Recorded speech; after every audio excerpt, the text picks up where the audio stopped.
भूत भावन भूतेश्वर भगवान शिव जो नवरात्रि के इस पावन अवसर पर चैत्री नवरात्रि में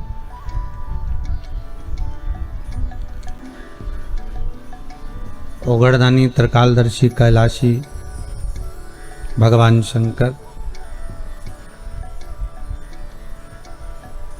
जो नित्य नूतन सुख को प्रदान करने वाले हैं और इस संपूर्ण विश्व का कल्याण करने वाले हैं। मानव का यदि देह मिला है और उस मानव देह के प्राप्ति पर कुछ अगर मौका मिला है भगवान की भक्ति का, स्मरण का, तो प्रयास करें कि इन श्वासों द्वारा, इन शरीर के द्वारा कुछ भगवत स्मरण हो सके, भगवत चर्चा हो सके।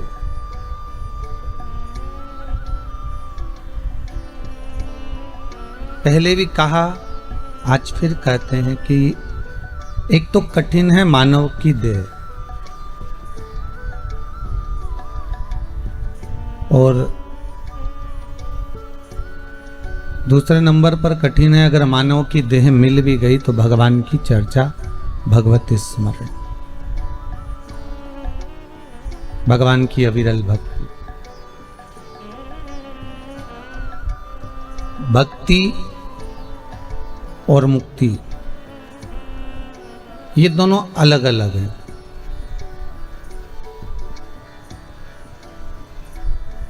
आज दुनिया के लोग मुक्ति की चाह करने वाले दान पुण्य स्मरण इसलिए करते हैं कि मैं मुक्त हो जाऊंगा, मुझे मुक्ति मिल जाएगी।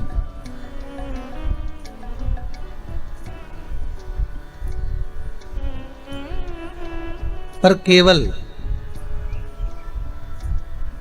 एक मुक्ति की चाह, माना आपने अगर थोड़ा दान कर लिया तो मुक्त जरूर हो जाओगे, आप थोड़ा पुण्य कर लोगे तो मुक्त जरूर हो जाओगे, आप थोड़ा भगवत भजन कर लोगे तो मुक्त जरूर हो जाओगे। पर संसार सागर से मुक्त होना एक अलग बात है और मोक्ष पाना एक अलग बात है।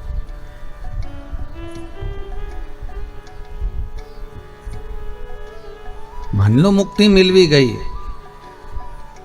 तो फिर हमारा भोग भोगने के बाद, हम वहीं वैकुंठ का आनंद पाने के बाद मालूम पड़े हमने जो पुण्य करा था, पुण्य के बल पर हम वैकुंठ चले भी गए और वहां हमने अच्छा भोग भोग लिया, सुख भोगा हमने, और सुख भोगने के बाद वापस हमको इसी मृत्यु लोक में वापस पटक दिया, फिर पृथ्वी पर वापस आ गए, पुनः वापस।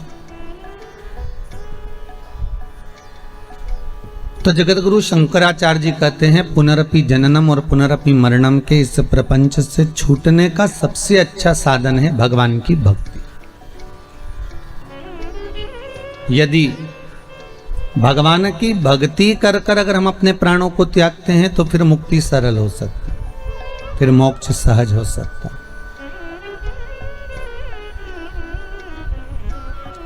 पर भक्ति के बल पर अगर मुक्ति है तो सरल है, भक्ति के बल पर अगर मोक्ष है तो श्रेष्ठ है। पर यदि भक्ति ही नहीं है और केवल मुक्ति का ही पथ हम पकड़ कर अगर चल रहे हैं, मुक्ति का पथ ही हम जान कर चल रहे हैं, तो उससे वापिस इसी संसार सागर में पुनः आना पड़ेगा।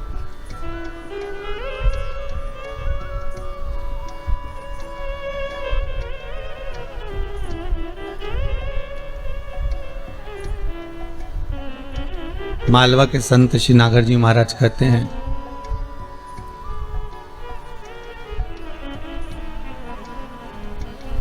कि महाराज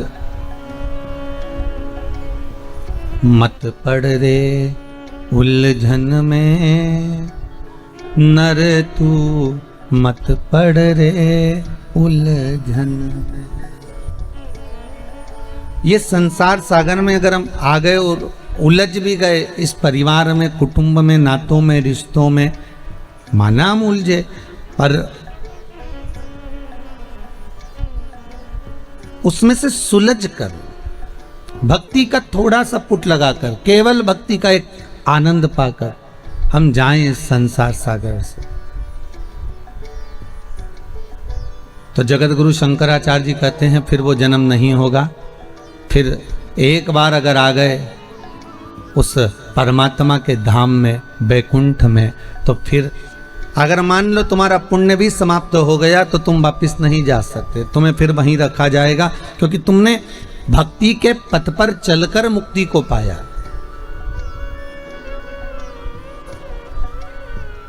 और वो भक्ति का पथ मिलेगा कैसे? शिव महापुराण की कथा कहती है कि हमें अहमता नहीं लाना। ब्रह्मा जी ने भी एक बार अहंकार दिखा दिया था, एक बार कुबेर जी महाराज ने अहंकार दिखा दिया था, एक बार इंद्र को अहंकार आ गया था। जब ये अहंकार से भगवान नहीं बच पाते हैं तो सांसारिक मनुष्य बचेगा क्या? अरे बोलो तो पांडे तारा वालों, बचना है कोई अहंकार से? नहीं बचना।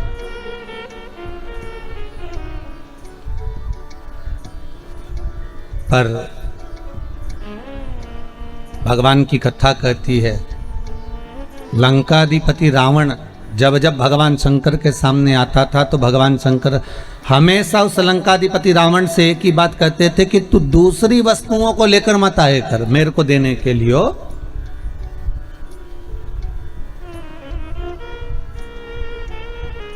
हे लंकाधिपति रावण, जब तू मेरे नजदीक में आए, जब तू मेरी आराधना करने के लिए आए, जब मुझ पर तू जल चढ़ाने के लिए, मुझ पर दूध चढ़ाने के लिए, पंचामृत चढ़ाने के लिए, फूल पत्ती आदि कादिक बेलपत्र आदि चढ़ाने के लिए आए, तो भगवान शिव कहते हैं कि तेरा खुद का कुछ तेरे पास में है तो वो मुझे दे दे तू।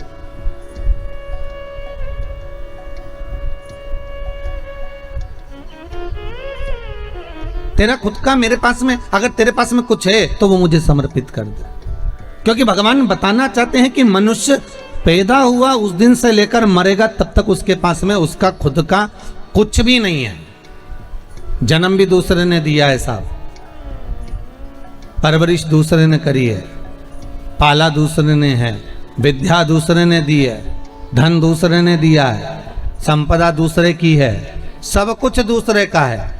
केवल इस मनुष्य शरीर में अपना खुद का अगर कुछ है तो वह अहंकार है। क्योंकि मानव जरा जरा सी बात में अहंता को लेकर आ जाता है, अहंकार को लेकर आ जाता है। तो भगवान कहते हैं इस अहंकार को तू मुझे अगर दे देता, लंकाधिपति रावण तूने सब कुछ मुझे दिया पर अहंकार नहीं दे पाया। जिस दिन तू मुझे अहम दे देता, अहंकार दे देता, ये अहंकार मुझे प्रदान कर देता, तो जीवन का सर्वाधिक सुख तेरे चरणों में पड़ जाता।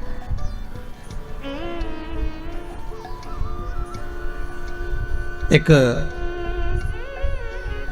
राजा हुए जिनका नाम था छविकृति। क्या नाम था उनका? छविकृति। जम के बोलिए, क्या नाम था? छविकृति। बड़े शिव के भगत थे, पर इनकी कथा में एक चीज बड़ी विचित्र मिलती है महाराज राजा छविकृति की, कि जब शंकर भगवान का ये भगत है, शिव के जो उपासक है, और यदि ये भगवान शंकर के उपासक हैं, शिव की भक्ति को धारण करते हैं, शंकर की आराधना करते हैं, शंकर का स्मरण करते हैं, तो फिर ये सोचने वाली बात है कि इनको मारने वाला शनि महाराज था। राजा छविकृति के ऊपर शनि की 7.5 लगी और राजा छविकृति मर गया। अब कितनी विचित्र बात है, जरा ध्यान दीजिएगा महाराज इस कथा में। जितने लोग भी टीवी चैनल के माध्यम से भी सुन रहे हो, चाहे फेसबुक यूट्यूब के माध्यम से सुन रहे हो, बहुत ध्यान देना कि आप कहोगे गुरुजी ये छविकृति तो शिव जी का भगत है, ये शंकर का उपासक है, शंकर को जल चढ़ाता था, बेलपत्र चढ़ाता था, श्रृंगार करता था, वस्तुएं समर्पित करता था, दूध दही चढ़ाता था, खूब सुंदर भगवान शंकर का मंदिर का श्रृंगार भी कराता था।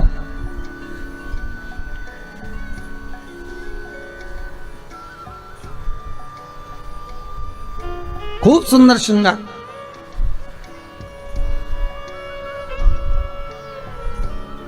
और दुनिया के लोग कहते हैं वाह वाह साहब बहुत बढ़िया। हमारे यहाँ महाराज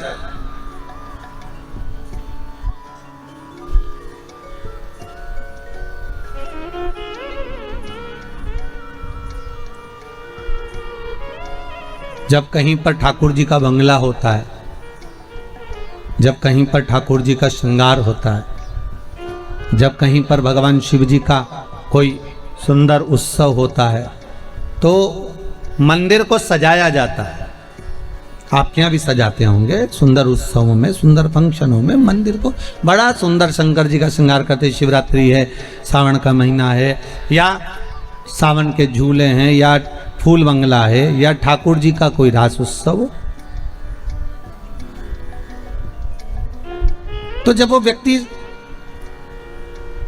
कह देता है कि आज मंदिर हमारी तरफ से सजा देना, आज फूल बंगला हमारी तरफ से कर देना, आज ठाकुर जी का श्रृंगार हमारी तरफ से कर देना, और वो 1 साल नहीं 2 साल 3 साल 4 साल 10 साल तक लगातार कराता है, तो जितने भी मंदिर के ट्रस्टी होते हैं ना, मंदिर में जितने रहने वाले होते हैं, मंदिर के जो सेवक होते हैं, मंदिर का जो मुखिया होता है, मंदिर का जो पंडित होता है, मंदिर का जो पंडा होता है, मंदिर का जो ट्रस्टी होते हैं, वो उसको बड़ा मान सम्मान देते हैं। साहब सेठ जी आए, साहब सेठ जी ने, अरे महाराज हर साल ये फूल बंगला कराते हैं, अरे ये सेठ जी हर साल भगवान का श्रृंगार कराते हैं, अरे साहब इन्होंने भगवान को खूब केसर चढ़वाई, इन्होंने भगवान को खूब गुलाब जल चढ़वाया, इन्होंने भगवान के ऊपर खूब बेलपत्री चढ़ाई, सेठ जी बहुत बढ़िया सेठ जी। साहब इतने सेठ जी प्रसन्न, इतने आनंद में सेठ जी भी बड़े प्रसन्न कि चलो हमारा नाम पूरे ब्रजमंडल में, हमारा नाम पूरे उज्जैनी में, हमारा नाम पूरी काशी में, हमारा नाम पूरे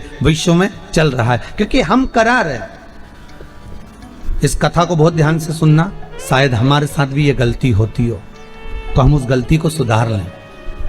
कई लोग कहते हैं भगवान शंकर हमारी क्यों नहीं सुनते, कोई कहता है हमारा शंकर हमारा क्यों नहीं होता, हम शंकर जी से इतनी विनती करते हैं, इतना निवेदन करते हैं, आखिर शिव हमको सुनता क्यों नहीं है, हमारी मुराद पूरी क्यों नहीं करता, हम उपाय भी करते हैं तो भी थोड़ा काम होता फिर रह जाता, आखिर कारण क्या है। उस कारण को हमें जानना है कि कारण क्या बनता है, कारण की उस कारण का प्ररूप क्या है, आखिर क्यों भगवान हमारा नहीं होता, आखिर भगवान हम इतने उपाय करने के बाद भी हम क्यों भगवान के करीब नहीं पहुंच पाते। और नहीं तो भगवान तो तुरंत फल दे देता है महाराज। छविकृति राजा बहुत शिव का उपासना करता था।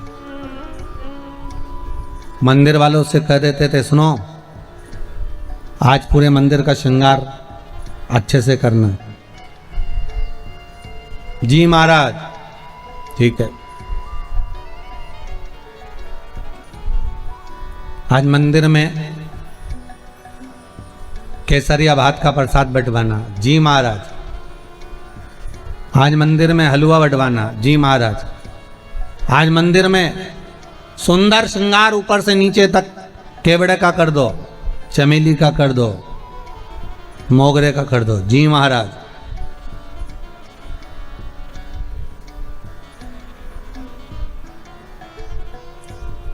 चारों तरफ हर जगह पर छविकृति की बात।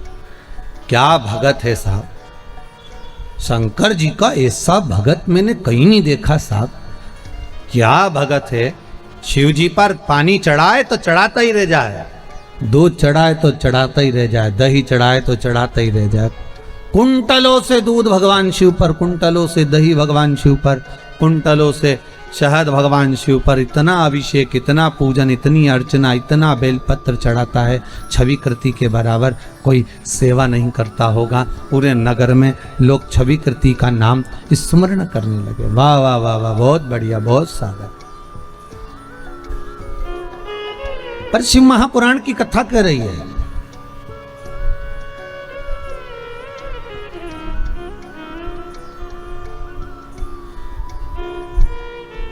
महाकाल दर्शन, एक किताब का नाम है।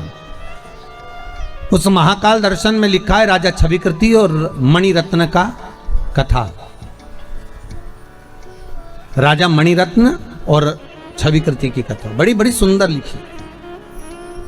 राजा छविकृति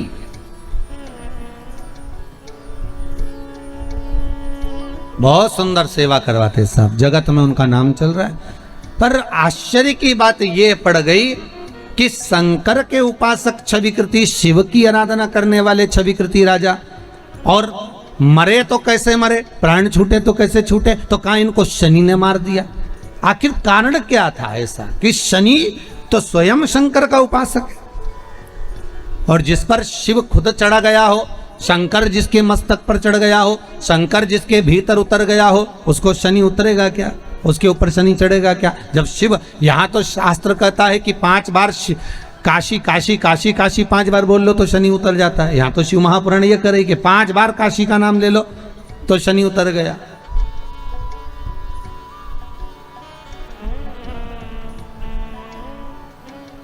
अरे भाई, शिव महापुराण की कथा तो यहां तक कहती है कि कोई काशी से अगर आ रहा है, काशी नगरी से अगर कोई आ रहा है और काशी नगरी से चलकर आ रहा है और उसके भी तन की रज मिल गई, तो ही समझ लो कि शंभु का दर्शन हो गया, शिव का दर्शन हो गया। मात्र काशी का स्मरण करने पर इतना सुख का अनुभव हो जाता, इतना आनंद हो जाता। मात्र चरण की रज, काशी कह देना एक अलग विषय है। काशी काशी 5 बार बोल देना, भगवान शंभु का शनि प्रभाव ही कम हो जाता है, शनि ही कम।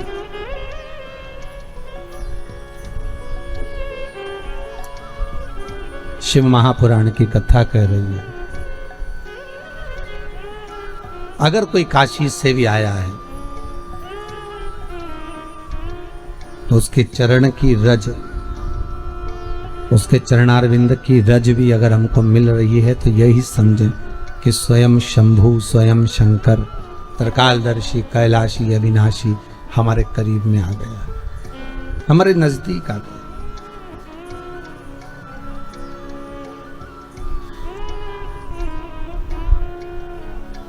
शिव हमारे पास में।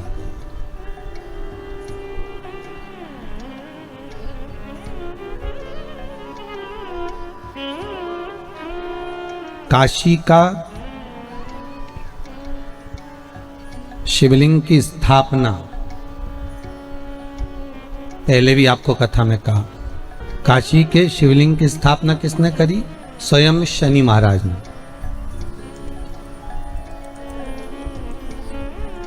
कौन ने करी है? अब तो बोल दो, शनि महाराज। कब करी? जब अपनी माता को लात मारी शनि महाराज ने, और उनका पांव टेढ़ा हो गया, विकलांग हो गया, और वो पांव जब काम नहीं कर रहा था तब शनि महाराज रोते बिलखते देवऋषि नारद के पास गए। दिल में अगर दुख हो,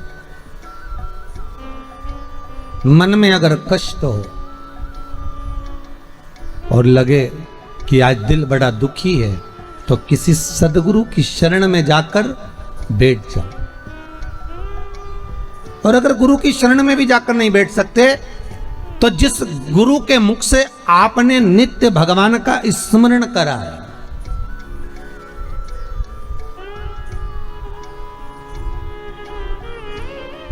नित्य भगवान का जिसका स्मरण किया है, उस गुरु की शरण का स्मरण कर लीजिए। देखिए, जो बच्चे लोग होते हैं ना, गंगा के घाट के बड़े चतुर होते हैं। एक रस्सी में चुंबक को बांधते हैं, नदी में फेंकते हैं, और गंगा के घाट में से जितनी चिल्लर होती है ना, खुला पैसा, उनको चिपका चिपका कर ले आते हैं। पर जो पैसा बहुत देर तक चुंबक से चिपका रहता है, वो पैसे में भी ऐसी चुंबक हो जाता है कि वो पैसा भी दूसरे पैसे को चिपका कर ले आता है।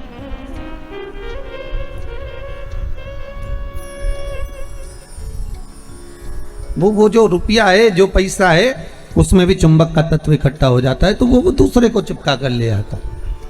उसी तरह कोई सदगुरु, कोई संत, कोई साधक, कोई उपासक, कोई भगवान का भक्ति का स्मरण करने वाला, कोई भजन करने वाला, कोई कीर्तन करने वाला, कोई मंत्र जाप करने वाला, कोई नाम जाप करने वाला, कोई गुरु जिसने आपको भगवान के पावन चरणारविंद की ओर ले जाकर छोड़ा हो, उस गुरु का भी अगर आप एकांत में बैठकर स्मरण कर रहे हो तो यही जाने कि शंकर की कुछ कृपा हुई है, कुछ दया हुई है।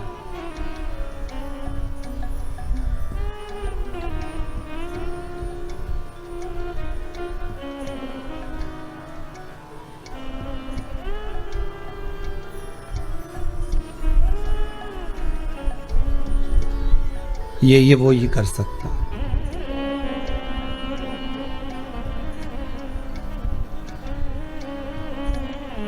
और उसके सिवाय दुनिया में कोई नहीं कर सकता।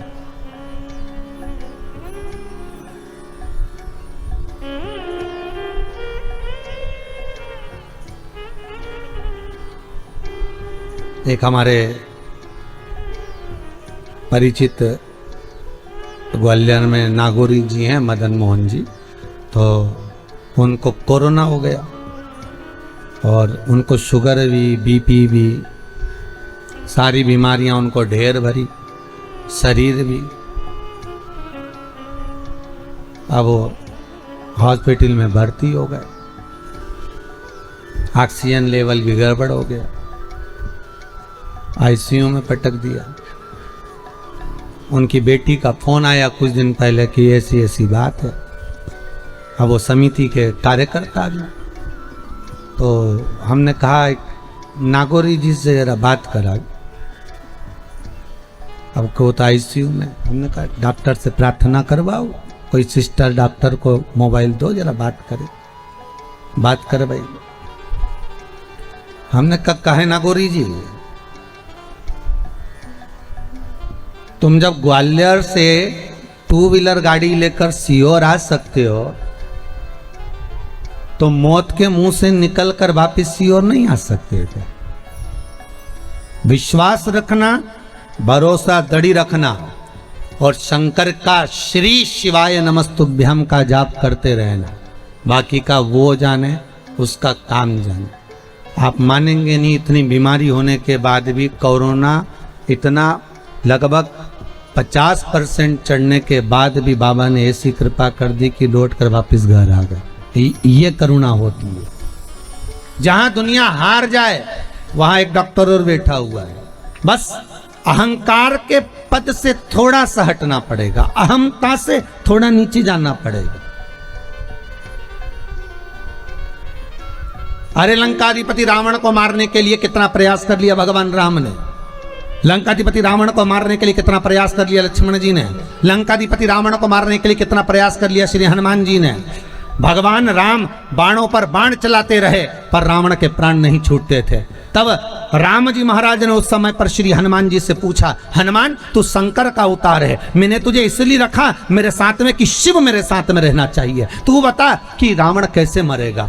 हनुमान जी बोले, मैं रुद्र का अवतार हूं, सत्य कहता हूं कि इसके हृदय में जब तक शंकर का नाम जप चल रहा है इसको कोई नहीं मार सकता, ये पक्का है। तो एक काम ऐसा करो कि इसके हृदय से शिव निकल जाए, इसके हृदय से शंकर बाहर हो जाए, तब जाकर तो इसके प्राण छूटेंगे।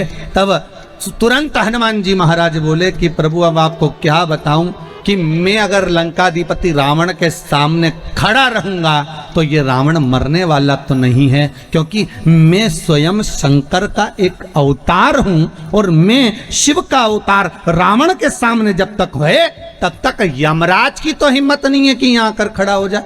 स्वयं राम जी के प्राण छूटे जब की कथा निकाल लो, जब राम जी के प्राण छूटे उस समय की कथा निकाल कर देखिए।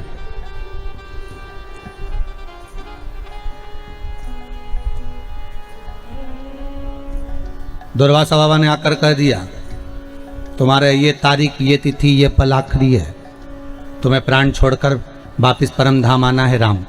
ये शब्द को लक्ष्मण जी ने सुन लिया था तो लक्ष्मण जी का त्याग करना पड़ा था। सुनिए ना कथा, लक्ष्मण जी का त्याग कर दिया। राम जी ने निकाल ली तारीख, तिथि, पल, घड़ी कि इतनी बजे मुझे प्राणों को त्यागना है। और श्री राम जी महाराज सरयू घाट पर पहुंच गए और सरयू जी के तट पर जैसे ही राम जी महाराज पहुंचे और राम जी ने पहुंचकर तुरंत आवाहन करा यम का, हे यम आओ, हे मृत्यु देवी आओ और मुझे लेकर जाओ, मैं जाना चाहता हूं, आज मेरा पल, मेरी घड़ी, मेरा क्षण आखिरी है, ले जाओ मुझको। यमराज आया, वापिस चले गए, यम के दूत आए वापिस चले गए। राम जी देख कर आए, नीचे तो आओ, ऊपर से नीचे आओ तब तो मुझे लेकर जाओ। राम जी कह रहे हैं, यमराज ऊपर से हाथ जोड़कर इशारा कर रहा है, पहले इसको हटाओ। किसको? अरे जम के तो बोलो, हनुमान को। जब तक ये शंकर पास में होगा तो प्राण छूटेंगे क्या? क्योंकि वचन लिया है यमराज ने, ये वचन, यमराज की पुत्री मृत्यु देवी जब मरी थी, शंकर भगवान ने जब प्राणों को राजा श्वेत के सामने हरा था, जब राजा श्वेत के सामने मृत्यु देवी को भी मार दिया था, मौत को भी समाप्त कर दिया था, जब राजा श्वेत के सामने यमराज को भी मार दिया था, उस समय पर सूर्य नारायण भगवान रोते हुए आए और सूर्य देवता ने आकर कहा, मेरा बेटा धर्म का कार्य कर रहा था, राजनीतिक कार्य कर रहा था, जो एक देवता को सौंपा गया कर्म है वो कर्म कर रहा था, फिर मेरे बेटे को क्यों मारा? शंकर भगवान ने कहा, इसने मेरे मंदिर में प्रवेश क्यों करा? ये मेरे मंदिर में आकर राजा श्वेत को मार रहा था, मैंने इसको मार दिया। तो उसके अंतिम क्षण थे, उसके अंतिम श्वास थी, उसका अंतिम पल था। शंकर भगवान बोले, भले अंतिम पल था, भले अंतिम श्वास थी, भले अंतिम क्षण था, पहले मुझसे तो पूछना था। मृत्यु लोक का देव अधिदेव महादेव अभी विराज रहा है, पृथ्वी के देव से पूछो क्या मैं इसको उठाकर ले जा सकता हूं? जब मेरी आज्ञा हो तब लेकर जाना, ऐसे कैसे लेकर चले जाओगे? इसलिए मैंने मृत्यु देवी को भी मार दिया, यमराज को भी मार दिया। सूर्य नारायण भगवान रोने लगे, भगवान विष्णु से कहा, मेरे पुत्र और पोती को जीवित करवाओ।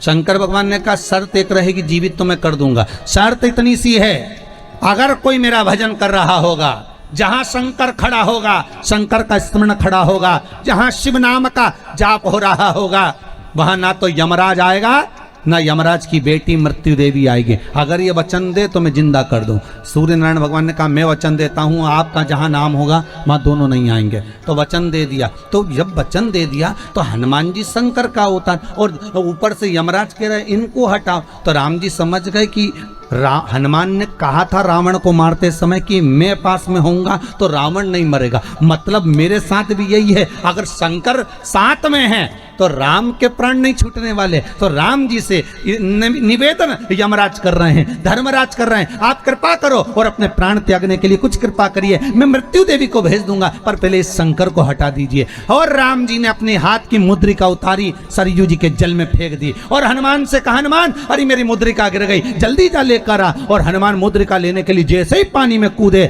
और राम जी महाराज पानी में तुरंत अपने प्राणों को त्याग देते हैं। हनुमान जी जब लौट कर आते हैं तब हनुमान को लगा कि प्रभु मेरे सामने प्राण नहीं छोड़ सकते थे, इसलिए मुझे हटा दिया, इसलिए मुझे हटा दिया। क्योंकि शंकर जब तक तुम्हारे नजदीक में है जीजियों, इस कोरोना महामारी में मैं बार बार आप लोगों से कह रहा हूं, पिछली बार भी पूरे लॉकडाउन में एक शब्द कहता रहा, आज फिर कह रहा हूं कि श्री शिवाय नमस्तुभ्यम इस मंत्र को मत छोड़ो। कम से कम एक दिन में 11 बार 21 बार चलते फिरते जपते रहो, ओम नमः शिवाय बसते रहो। श्री शिवाय नमस्तुभ्यम नहीं बोलो तो ओम नमः शिवाय बोलो, ये ना बोलो तो महामृत्युंजय का मंत्र का जाप करो, पर शंकर का अनुमोदन करो,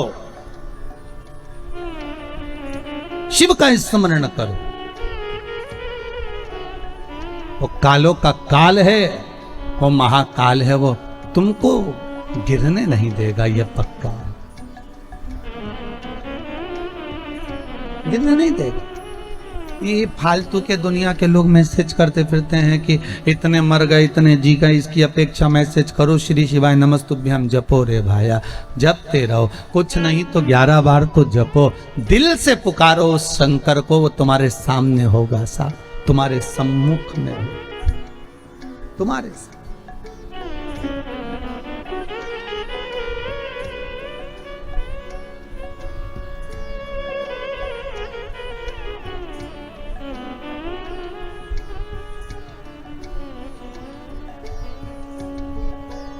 करो अनुष्ठान दिल से। देखो औषधि खाओगे तो थोड़ा तो फर्क पड़ेगा।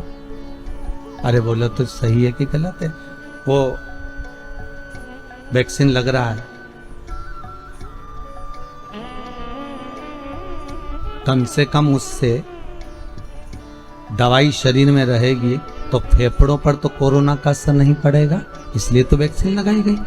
तो यही समझ लो कि एक वैक्सीन शंकर के नाम की है, जो एक बार लग जाएगी तो थोड़ा थोड़ा आराम लगना प्रारंभ होगा। शिव नाम में वो तत्व है।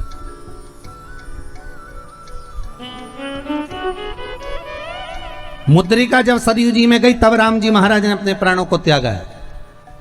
अगर शंकर पास में होते तो प्राण नहीं छोड़ पाते।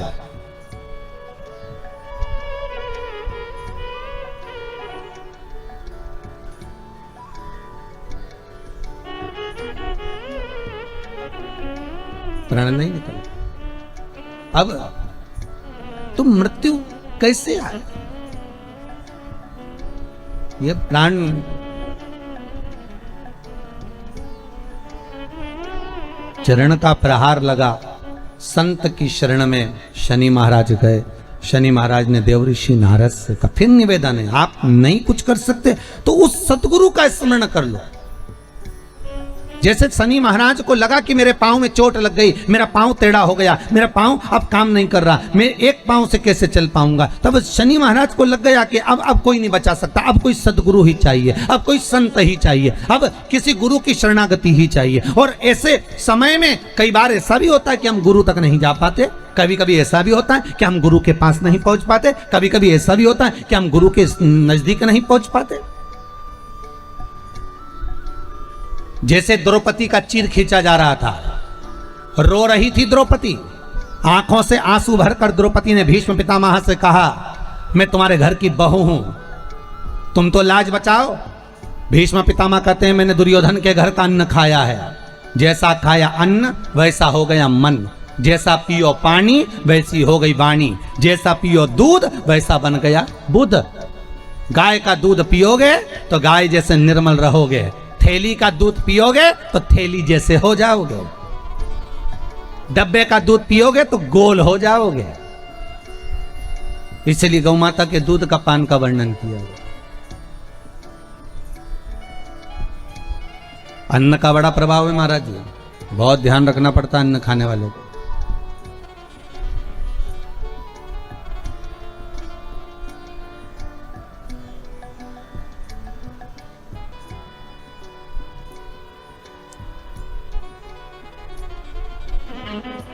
किसी गुरु के लिए, किसी संत के लिए, किसी भगवंत के लिए, किसी भगवान के लिए अगर आप भोजन बना रहे हो ना, तो उसको अगर दिल से बनाओगे और कोई चीज दिल से लेके आओगे ना, तो भगवान उसको स्वीकार कर लेता है, भगवान उसको अंगीकार कर लेता है। आप दिल से अगर कोई चीज लाए भगवान के लिए लेकर, भाव से लाए,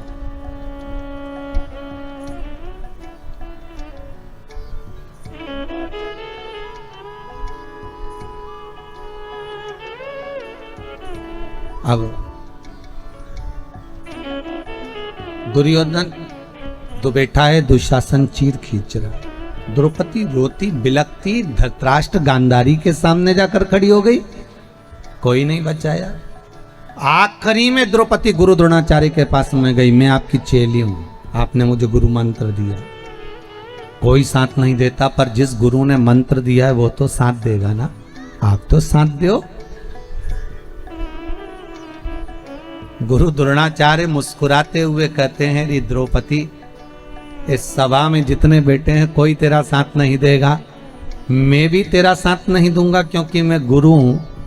भले मैंने मंत्र दिया है, पर एक बात याद रख ले, गुरु भले साथ ना दे, पर जो मंत्र दिया है तुझको, तो उस मंत्र को जप। गुरु मंत्र जो मिला है उसको जपो। हम आपसे फिर कहें, तुम्हें शिव पुराण याद रहे ना रहे, आप शंकर की कथा, कई लोग ये भी पूछते हैं कि गुरुजी हम शिव पुराण सुनेंगे, और आप कहते हो कि शिव पुराण सुनना चाहिए, तो जब हमारे प्राण छूटेंगे तो जब तक तो शिव पुराण हम भूल ही जाएंगे, तो फिर प्राण छूटेंगे जब तक तो शिव पुराण शरीर में रहेगी ही नहीं, फिर मतलब क्या पुराण सुनने से। और आखिरी में कौन पुराण सुनाएगा? फिर तो गरुड़ पुराण सुनाएंगे, फिर कौन शिव पुराण सुना रहा? तो आपका क्या कहना है गुरुदेव? अगर मृत्यु के क्षण पर प्राण छूटते समय शिव महापुराण की कथा नहीं याद रही तो उसका मतलब क्या? फिर सुनने से आनंद क्या? अरे भैया, शास्त्र कहता है 1 महीने पहले 15 तारीख को आपने क्या खाया था, आपको याद है क्या? अरे मुंह से तो बोलो। नहीं। 20 तारीख को क्या खाया था 1 महीने पहले, आपको याद है क्या? नहीं।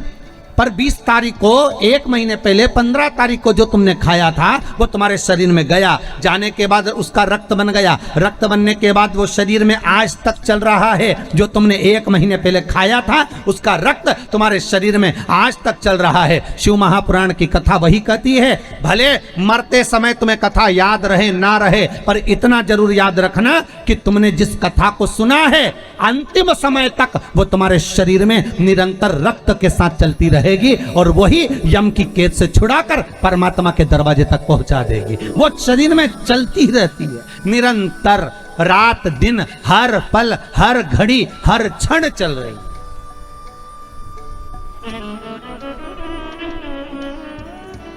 वो छूटती नहीं है।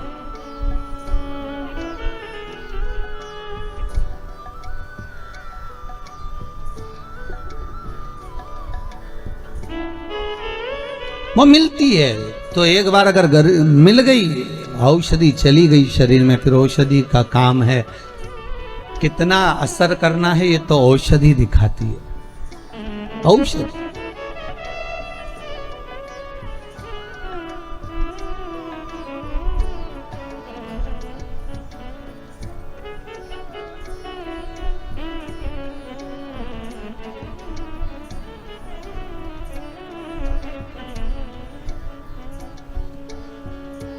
आप तो दिल से पुकारते रहो, आना नहीं आना ये उसका काम, उससे निवेदन करते रहो, ये फिर उसकी मर्जी।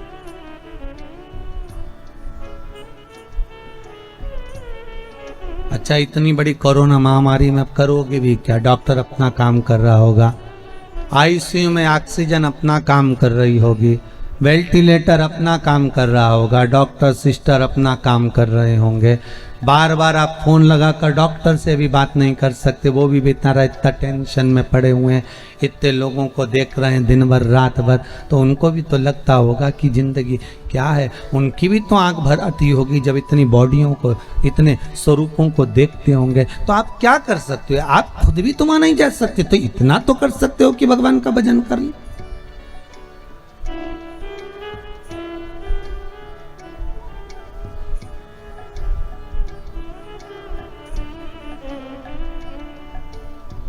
इतना तो नहीं बात सकते। और कुछ नहीं तो वो रुद्राक्ष महोत्सव का वो एक लाइन याद करी हुई ध्यान में आप बोल सकते, अंत समय प्रभु आना पड़ेगा, अंत समय प्रभु, बोलो तो, अंत समय प्रभु आना पड़ेगा, अंत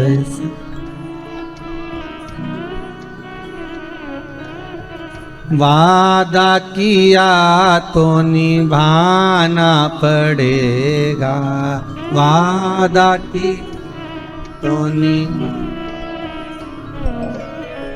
आए ना आए प्रभु कुटुंब कबीला, आए ना आए प्रभु कुटुंब कबीला, अंत समय प्रभु आना पड़ेगा, अंत समय प्रभु,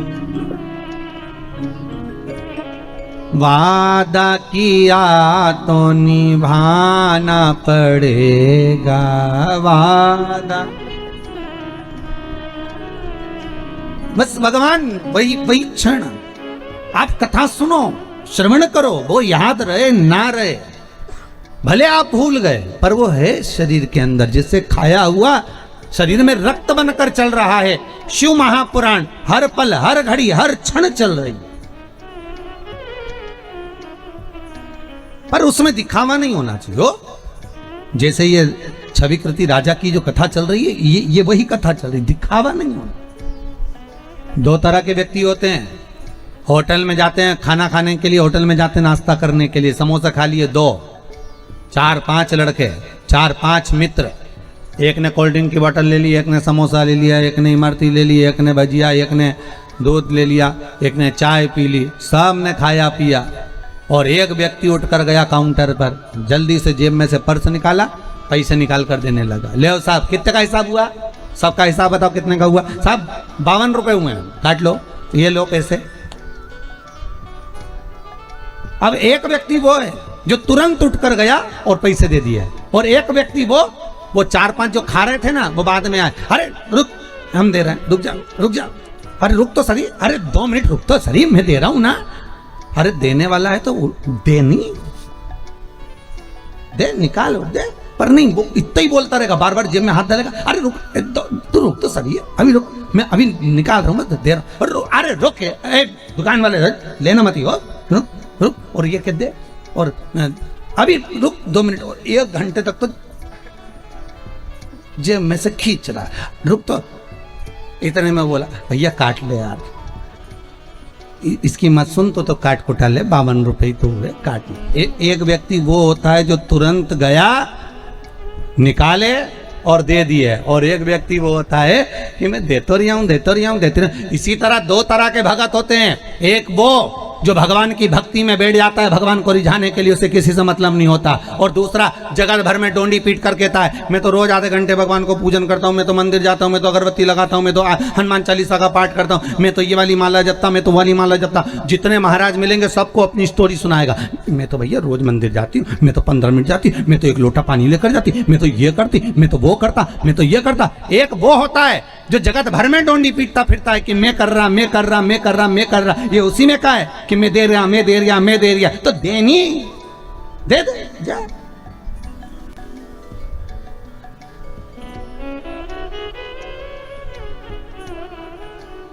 अरे बीमार पड़े तब मन में आया अब एक्सरसाइज करूंगा, डॉक्टर ने भी कहा एक्सरसाइज करना, ये सामान कम खाना, बिल्कुल नहीं खाऊंगा, अब की बार ठीक कर दो डॉक्टर साहब, इसके बाद तो बिल्कुल जैसा तुम कहोगे वैसा चलूंगा। अब घर पर आने के बाद 8-10 दिन आराम करने के बाद फिर तो जो खाने पिला, फिर तो पत्नी भी कह रही है थोड़ी योगा मोगा कर लो, एक्सरसाइज तू करिया जा, मेरा शरीर दिख रहा है योगा के लायक, तो खा लो, जा खा, शरीर ना दिख रहा। जब बीमार पड़े तब भगवान की याद आई, डॉक्टर साहब जैसा कहोगे वैसा करूंगा, एक बार सही कर दो फिर तुम्हारी सुनूंगा, तुम जैसा बोलोगे फिर तुम मास्क लगाने की बोलोगे तो मास्क लगाऊंगा, सैनिटाइज का बोलोगे वैसा करूंगा, सोशल डिस्टेंसिंग का बोलोगे तो पीछे आखिरी में जाके पेड़ पे बैठ जाऊंगा, तुम बोलो तो। और जब अच्छे थे तब कई लोग शहरों में गांवों में बिना मास्क के घूम रहे हैं, वो इस भाव में घूम रहे हैं कि हमें कोई बीमारी नहीं है। तुम्हें बीमारी नहीं है पर घर वालों के लिए दूसरे की बीमारी लेकर क्यों आ रहे हो? कोरोना केवल एक ऐसी बीमारी है जैसे बाजार में से सब्जी खरीद कर लाते हो, किराने की दुकान से किराना खरीद के लाते हो, दूध की दुकान से दूध खरीद कर लाते हो, उसी तरह कोरोना की बीमारी है। ये कोरोना बीमारी एक ऐसी है, इसको आप लेने जाओगे तो आएगी, अगर नहीं लेने जाओगे तो नहीं आएगी। बस अंतर इतना है कि इसको लेने जाना तुम छोड़ दो। तुम क्यों जा रहे हो चौराहे पर? तुम्हें कौन कहे कि तुम बाजार घूमने जाओ? थोड़े दिन घर में बैठ के हरिगुण गाओ। 4 बजे से 7 बजे तक शिव महापुराण की कथा है, बस योर वाला महाराज की ने पांडे तारा से पांडे तारा ही है ना, हाँ बस तो कथा सुनो।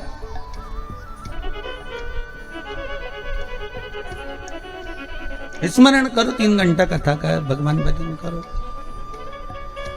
तो कथा अच्छी लगे तो सुनो, नहीं तो तुम्हारे हाथ में रिमोट रखा है ना, महाराज चेंज कर दो। टीवी पे तो घना महाराज आए, 2 मिनट में चेंज, दूसरा पकड़ लो कि ये महाराज आई दिया, चलो दूसरा महाराज देखेंगे। और महाराज नहीं आए तो कहीं की न्यूज देख ली, पर कथा सुन लोगे तो तुम्हारी न्यूज नहीं बनेगी, ये पक्का। तो कथा सुन लो, बस स्मरण कर लो। महाराज, राम नाम के हीरा मोती में बिखलाऊं गली गली, ले लो रे कोई राम का प्यारा। आगे क्या है? शोर मचाऊं गली गली। ये तो बिखेर रहा है, कहीं योग बना होगा भगवान का जो मिल रहा है। चल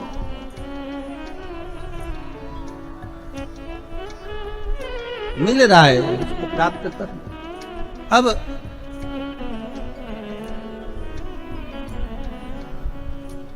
अंतिम क्षण शनि महाराज मन में सोचे कि मैं गुरु की शरण जाऊंगा। माता का अपमान कर दिया, लात मार दी, पांव टूट गया, और अब गुरु की शरण जा रहे हैं। वही हाल है। खूब कहा था अच्छे से रहिए, क्रोध पर संयम रखिए।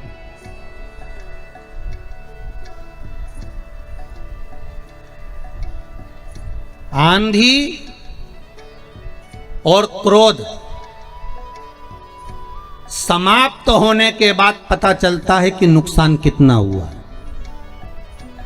ध्यान रखिएगा जरा, क्या क्या चीज जम के बोलो जरा। आंधी और क्रोध समाप्त हो जाते हैं तब पता चलता है कि नुकसान कितना हुआ है। आंधी आती है, हजारों मकान छपड़ा सबको उड़ाकर चली जाती है, सबको नष्ट कर कर चली जाती है। और क्रोध आता है, 10 मिनट का, 5 मिनट का, 15 मिनट का क्रोध सब घर को अस्त व्यस्त कर देता है। पत्नी, बच्चे, बड़े, सबको। पत्नी को क्रोध आता है तो पति, बच्चे, सबके ऊपर असर करता है। और पति को आया तो वो भी यहीं से मतलब नहीं होता, सब जगह, सब जगह।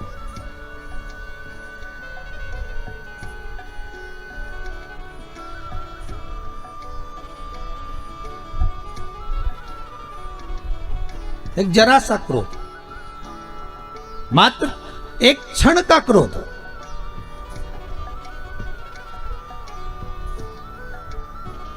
अब एक बहुत सुंदर प्रसंग था कि एक ऑफिस से एक भैया आ रहे थे, उनको घर पर से एक पत्नी से झगड़ा कर कर आ रहा था, और झगड़ा कर कर आया, और उसने झगड़ा करते करते जैसे बाहर निकला तो सामने कुत्ता बैठा, तो उसमें एक लात धर के गुस्से के कारण कुत्ता भागते भागते गया तो दूसरे व्यक्ति को काट लिया।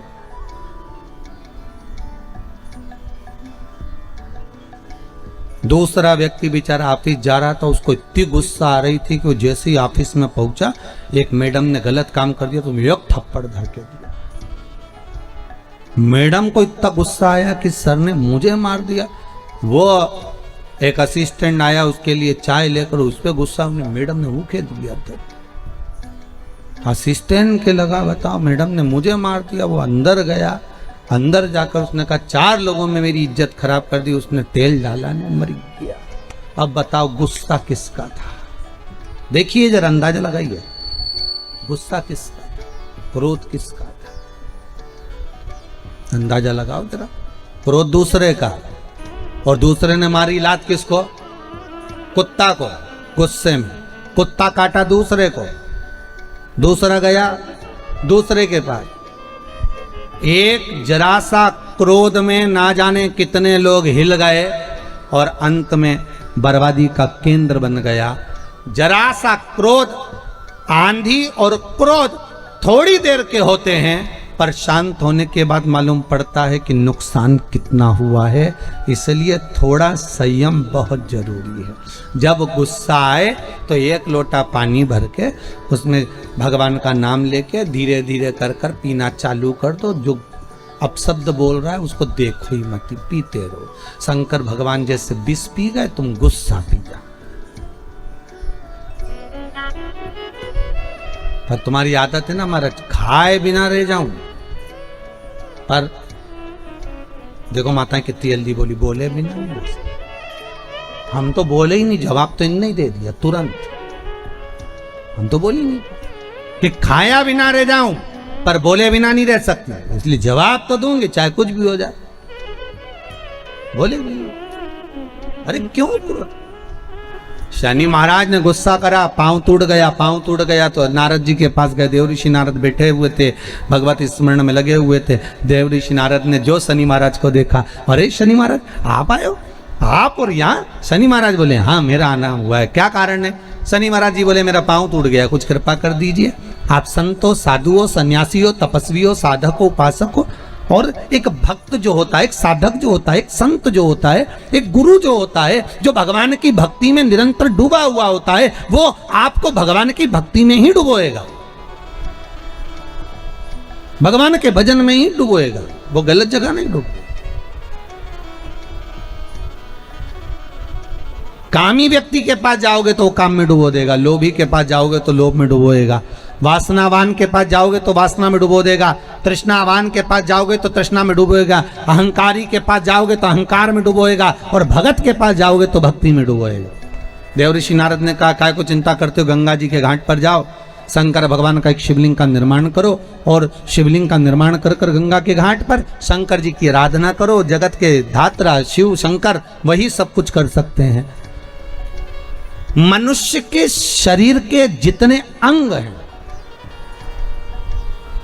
मानव शरीर में जितने अंग हैं, कहते हैं इनका एक अलग अलग देवता है,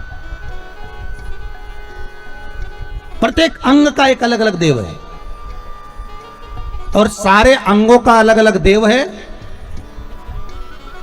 सारे अंगों के देवताओं पर कंट्रोल करने वाला शंकर है, भगवान शिव ओघड़दानी त्रिकालदर्शी कैलाशी। शरीर के किसी भी अंग में अगर चोट लगती है, किसी भी, एक बच्ची ने लिखा है कि कोई माता ने कि मेरा नाम साधना पांडे है, भदोही जिला दुर्गागंज से आए हैं। कहाँ बैठी हैं साधना दीदी? पत्र भेजा है उन्होंने, साधना पांडे हैं, भदोही दुर्गागंज से हैं कोई। आप ही हैं? अच्छा, इस बालक के साथ में है। आपने लिखा था ये बालक जो है 5 वर्ष तक ठीक था, 5 वर्षों के बाद में धीरे धीरे धीरे धीरे इसका शरीर बेकार होता चले गया। अभी भी आपकी गोदी में ही है वो। दिल्ली तक, मुंबई तक इस बच्चे को दिखा दिया पर कहीं आराम नहीं मिला। पर शिवरी नारायण में कथा जो थी उसमें चंपेश्वर महादेव का उपाय आपने करा है। उसके बाद बच्चे ने धीरे धीरे हाथ की हथेली खोलना प्रारंभ कर दिया है। अब हथेली खुलने लगी इसकी। अगर बाबा ने इसकी हथेली खोल दी है तो ये भी पक्का है कि धीरे धीरे ये बच्चा शरीर संभाल लेगा और बाबा चाहेगा तो चरण जरूर लेगा। उस पर विश्वास रखिए। अगर इतना बाबा ने करा है तो उसको उस लायक जरूर करेगा बाबा। उस पर विश्वास रखो, भरोसा रखो। शंकर पर अगर हम बस इतना जरूर करिए, आपसे निवेदन है कि आप अगर अपनी पूजन में जब जब बैठें, जब जब शंकर की आराधना करें, एक लोटा पानी भी चढ़ाएं, एक फूल भी चढ़ाएं, तो प्रयास करना कि इस बच्चे का नाम और गोत्र बोलकर ही चढ़ाएं। प्रयास करिएगा। बाबा का नाम अगर लेकर चढ़ाएं तो बाबा कामना पूर्ण कर। एक एक अंग, मनुष्य का प्रत्येक अंग, प्रत्येक अंग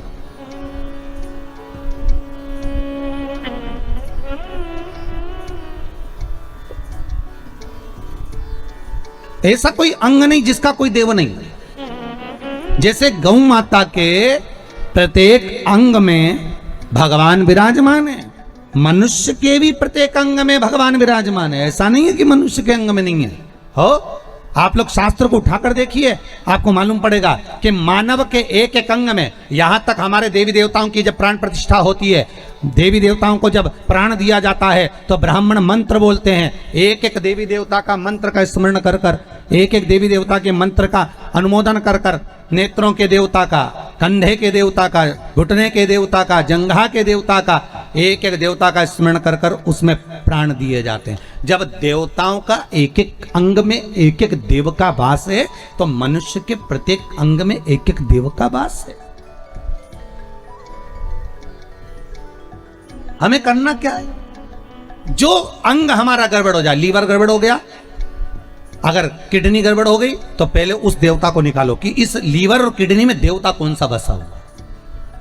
किसी ब्राह्मण से पूछो कि बताओ कि इस किडनी में, इस लीवर में देवता कौन सा है, और उस देवता का स्मरण कर कर शंकर से जोड़कर उसका अनुमोदन करना चालू करो।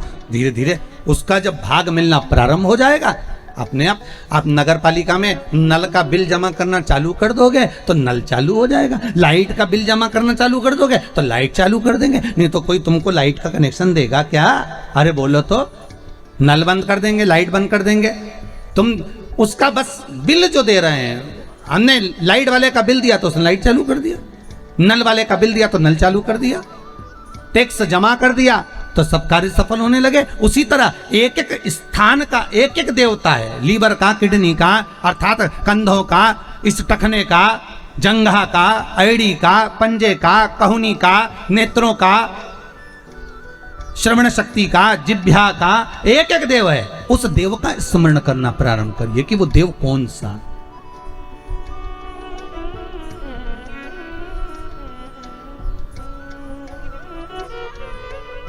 उस देव का स्मरण।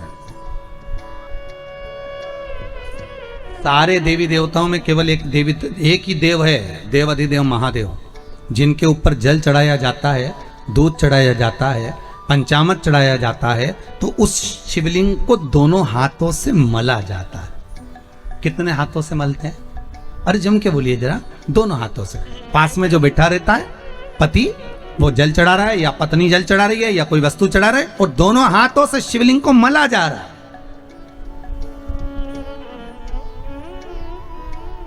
लिंग पुराण कहती है कि शंकर भगवान के शिवलिंग पर कोई वस्तु चढ़ाकर उसको मली क्यों जा रही है, उसका स्मरण, उसका घर्षण क्यों किया जा रहा है। तो लिंग पुराण कहती है कि शंकर पर जो पदार्थ हमने चढ़ाया है, जो वस्तु चढ़ाई है, जो दूध चढ़ाया, जो दही चढ़ाया, जो पंचामृत चढ़ाया, उसका जब हम घर्षण करते हैं, शंकर का शिवलिंग में संपूर्ण शिव जी का श्री विग्रह विराजमान होता है। तो हमारे रोग, हमारी बीमारी किस जगह पर है? जब हम शंकर के शिवलिंग का घर्षण करते हैं तो उससे हमारी बीमारी धीरे धीरे समाप्त होने लगती है। धीरे धीरे समाप्ति,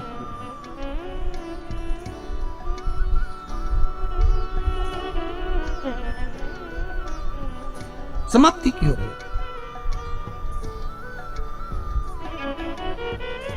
अच्छा, एक और सुंदर सी बात और अच्छी है। अभी नवरात्रि चल रहा है, दुर्गा सप्तशती का पाठ आप लोग कर रहे होंगे। कौन कौन कर रहा है? जरा हाथ उठाओ। आप लोग कर रहे हैं, बहुत अच्छी बात है। अगर आप नहीं कर रहे होगे तो ब्राह्मण दुर्गा सप्तशती का पाठ कर रहे होंगे। उस दुर्गा सप्तशती के पाठ में एक एक जगह पर, एक एक स्थान पर देवी का स्थान बताया है। आप लोग अगर सुने होंगे, पढ़े होंगे, तो उसमें बताया गया है, हे मैया मेरे इस अंग की रक्षा करो, हे भवानी मेरे इस अंग की रक्षा करो, हे माँ मेरे इस अंग की रक्षा करो, हे भवानी मेरे इस अंग की रक्षा करिए, हे माँ आप मेरे नैनों की रक्षा करिए, हे माँ आप मेरी श्रवण शक्ति की रक्षा करिए, हे माँ आप मेरी जिह्वा की रक्षा करिए, हे माँ आप मेरी जंघा की रक्षा करिए।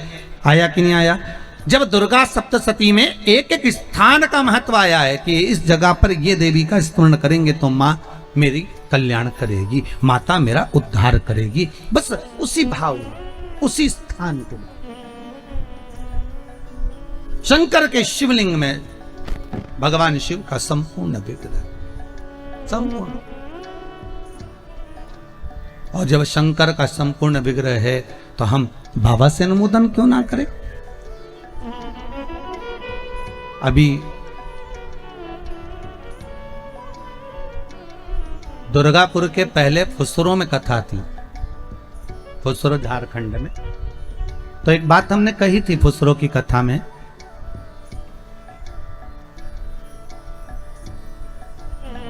कि जिस व्यक्ति को शरीर में बहुत कष्ट रहता हो, बहुत ज्यादा कष्ट अगर शरीर में रह रहा हो, तो मक्खन थोड़ा सा गाय के दूध का माखन निकालकर शंकर के शिवलिंग पर जो व्यक्ति बीमार रहता है उस व्यक्ति का स्पर्श कर, अभी तो खैर कोरोना महामारी चल रही है तो मंदिर भी सारे बंद हैं, पर प्रयास करा करो उस मक्खन का लेपन, जब ये कोरोना महामारी समाप्त हो जाए तब माखन का लेपन शंकर के शिवलिंग पर करना प्रारंभ करो, श्री बिजलेश्वर महादेव का नाम लेकर। कौन से महादेव का नाम लेना है? श्री बिजलेश्वर महादेव।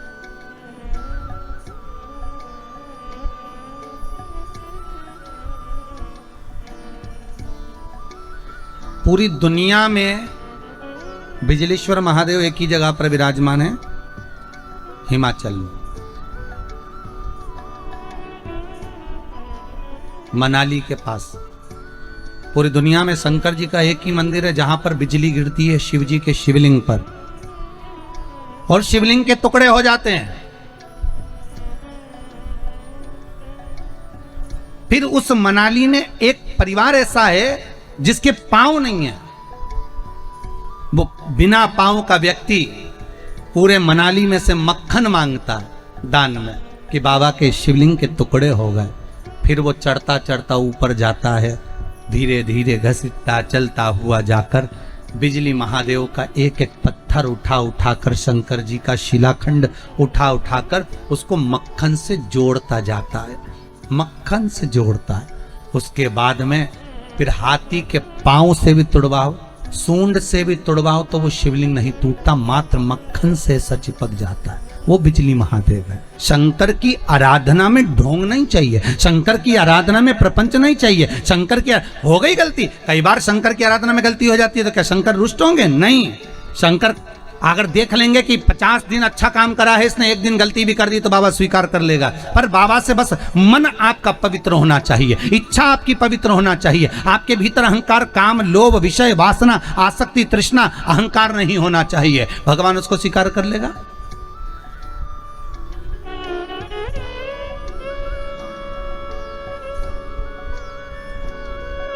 भगवान उसको ले लेगा आराम से।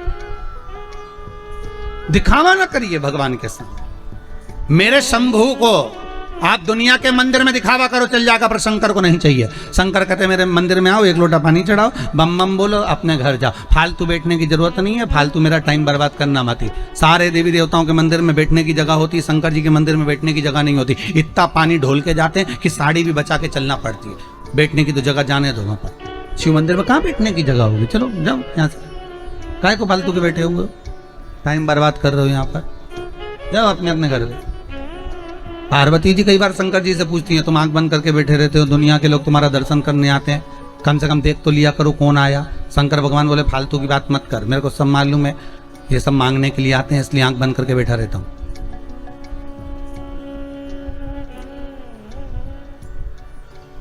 पार्वती जी बोली ऐसा कोई होता है क्या? शंकर भगवान बोले तेरी पड़ोसन क्या करके देख ले, रोज पड़ोसन क्या जाना, जीजी की जरा एक कटोरी घी दे दे, जीजी जरा तेरी चप्पल दे दे, जीजी तेरा जरा सा मोबाइल दे दे, जीजी तेरा थोड़ा सामान दे दे। रोज रोज मांगने जाओगे तो पड़ोसन भी दरवाजा बंद कर लेगी, तो मैं तो आंख ही बंद कर रहा हूं। तो आंख कब खोलोगे? शंकर भगवान बोले जो मेरे लिए आएगा तो आंख खोल लेता हूं। मैं जानता हूं मेरे भगत को कि ये मेरे लिए आता, मांगता कुछ भी नहीं है, बस आता ही है, दूध चढ़ाएगा, जल चढ़ाएगा, बेलपत्री चढ़ाएगा, और ऐसा बावरा कभी कभी बेलपत्री भी नहीं लाता। तो झाड़ू पोछा लगाकर हाथ धोने के बाद जो पत्ती पत्ती मिल जाती है उसी को धो के चढ़ा के चले जाता है। ये भगत है मेरा, ये भक्त है, इसको दिखावे से मतलब नहीं है। और एक रोज मंदिर जाए ने 25 बार तो साड़ी का पटली जमा है,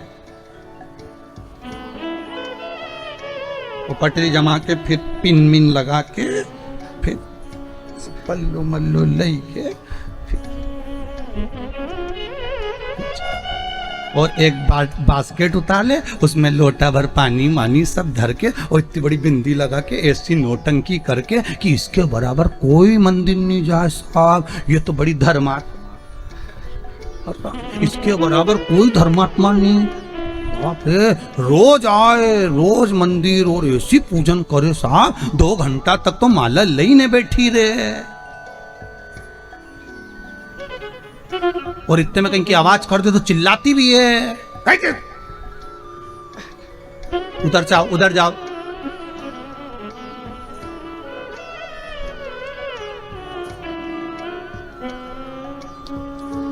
वो चिल्लाती भी है। तो अब बताओ वो चिल्लाने में लगी कि माला में लगी? अरे बोलो तो सही, चिल्लाना।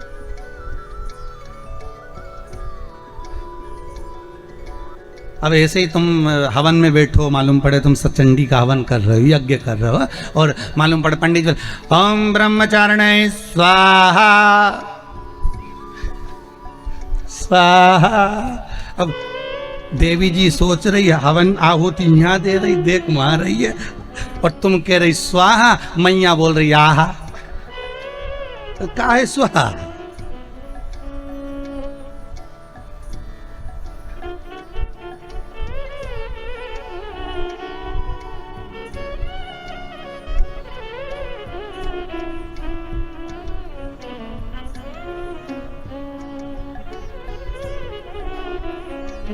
पति भी हवन में बैठा तो पहले पत्नी से पूछ लिया चाय पी ली तुमने?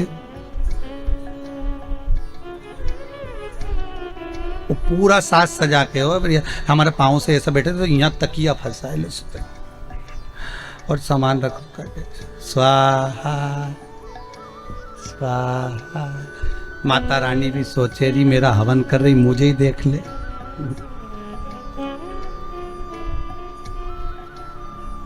सुख वस्तु में नहीं मारा। फिर वही बात आ गई, भगवान को नहीं पसंद छल, भगवान को दिखावा नहीं पसंद। नहीं चाहिए चांदी की थाली में भोजन भगवान शंकर को, नहीं चाहिए शंकर भगवान को सोने की अटारियां। ऐसे सोने के महल तो शंकर भगवान लंका के राजा रावण को दिया थे, ले तू इधर ले ले। हाथ में कड़ा था, उतार कर भस्मासुर को दे देते, ले जिस पे हाथ रखे वो ही भस्म। भस्मासुर ने सोचा प्रैक्टिकल ही कर लो, शिव जी के पीछे पड़ गया। शंकर भगवान भागे, भगवान विष्णु के पास पहुंचे। भगवान विष्णु ने पूछा क्या हो गया? कि भस्मासुर आ रहा है। तो क्या उसको वर किसने दिया? तो कि मैंने ही दिया। तो किसको भस्म करने आ रहे? तो कि मेरे को ही आ रही है। भगवान विष्णु बोले तो थोड़ा तो विवेक से काम करा करो, हर किसी को हर कोई सा आशीर्वाद दे देते। शंकर भगवान बोले हमारा नाम भोला, हम तो भोला, इसलिए तो नाम भोला पड़ा कि हर कुछ को हर किसी को जो मन पड़े वो वर दे दे। एक चोर शंकर जी के मंदिर में चोरी करने गया, स्टूल नहीं था, टेबल नहीं थी, कुर्सी नहीं थी, शंकर जी के शिवलिंग पे चढ़ गया। शंकर जी वहीं प्रसन्न हो गए, मांग तुझे क्या चाहिए? उसने कहा भोलेनाथ कभी तो प्रसन्न नहीं हुए, शिवरात्रि पे सावन में कभी प्रसन्न नहीं हुए, आज कैसे हुए? शंकर भगवान बोले लोग जल चढ़ाए धतूरा चढ़ाए, तू तो पूरा ही चढ़ गया, बड़ी कृपा करिए, इससे बढ़कर करुणा तू तो मांग ले, तेरे को क्या चाहिए? शिव बढ़ाता है, उसका नाम ही भोला है। अब देवऋषि नारद पूछ लिए क्या हुआ क्या है? तो कि महाराज जी मेरा पांव ठीक करा दो। तो पांव ठीक कराना है तो शंकर का स्तमन करो, गंगा के घाट पर जाकर शिवलिंग का निर्माण करो, उस शिवलिंग का निर्माण कर कर उसकी आराधना करिए, ठीक है? और उसकी आराधना में जब शंकर भगवान की आराधना में शनि महाराज डूब गए, ऐसी आराधना शनि महाराज ने करी कि शंकर भगवान प्रसन्न हो गए। क्या मांगते हो शनि? शनि कहते हैं बस इतनी कृपा कर दीजिए, मेरा पाँव ठीक कर दीजिए। शनि तेरा पाँव तो ठीक कर दूंगा पर उसमें थोड़ी सी लचक रह जाएगी, चिंता मत करना, तूने मेरा अनुमोदन करा, जा तेरा कष्ट में हरता हूं। शनि महाराज शिव जी से कहते हैं भोलेनाथ जो आपका नाम लेगा उस पर कभी शनि नहीं चढ़ेगा। अब दिक्कत ये हो गई कि ये छवि कृति जो राजा था ये शंकर की आराधना करने वाला और शनि महाराज ने इसको मार दिया। कथा वहां चल रही है कि टेंशन ये कहां से आ गया कि शनि महाराज इसको कैसे मार सकते?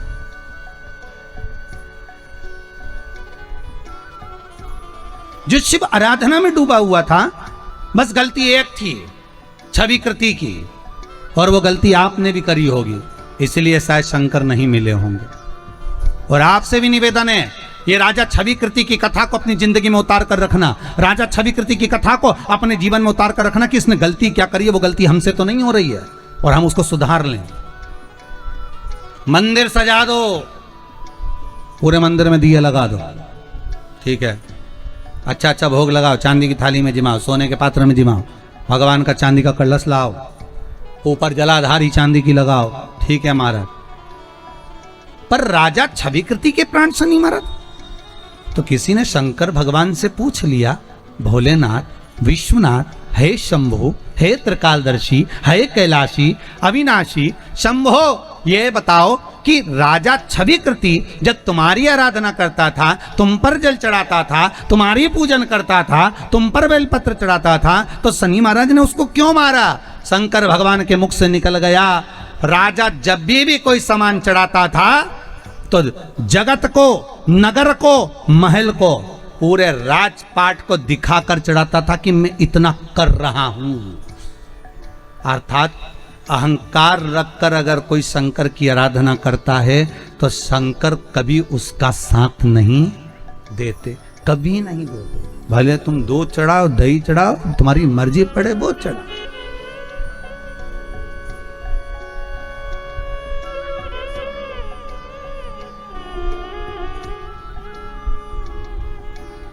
तुम्हारा मन पड़े वो चढ़ाइए। आप शिव की आराधना में अगर कुछ भी चढ़ा रहे हो तो शंकर को वो मतलब नहीं कि तुम क्या चढ़ाओ, शंकर को तो ये भाव चाहिए कि तुम दिल से समर्पित हो रहे हो, तुम दिल से चढ़ा रहे हो, तुम दिल से अनुमोदन कर रहे हो, तुम दिल से स्मरण कर रहे हो।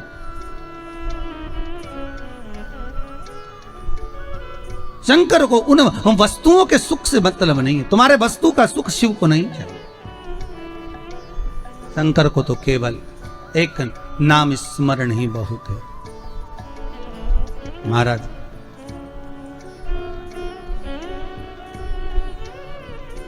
केवल नाम स्मरण।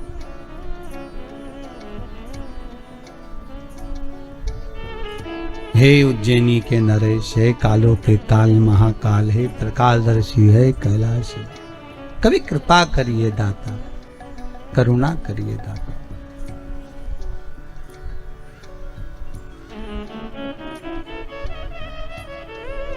शिव महापुराण की कथा कहती है, भगवान शिव माता जगतजननी जगदम्बा पार्वती के साथ में जब विवाह करते हैं, मां आद्य शक्ति जगदम्बा, जगतजननी दुर्गा भवानी माता पार्वती मैनावती के गर्भ से प्रकट होती है। मैनावती के गर्भ से। देखिए, पहले भी कथा में कहा, फिर कहते हैं मैना, धन्या और कला, ये तीन पितरों की बेटियां। महाराज पितृलोक में इनका निवास है, ये पितरों की बेटियां हैं और पितृलोक में ये निवास करती हैं। केवल एक बार सनकादिक ऋषि पितृलोक से देवलोक की ओर जा रहे थे, एक जगह पर बैठकर ये तप साधना कर रहे थे। वहीं से मैना, धन्या, कला, इन तीनों का निकलना हुआ और इनके लहंगे की चोट से सनत कुमार के पांव में लग गए। सनकादिक ऋषियों को चोट पहुंची तो इन सनत कुमारों ने श्राप दे दिया, मैना, धन्या, कला, हम आपको श्राप देते हैं कि आपके वस्त्र द्वारा संतों को चोट लगी है तो आप देवलोक को छोड़कर, पितृलोक को छोड़कर मृत्यु लोक में पहुंचो।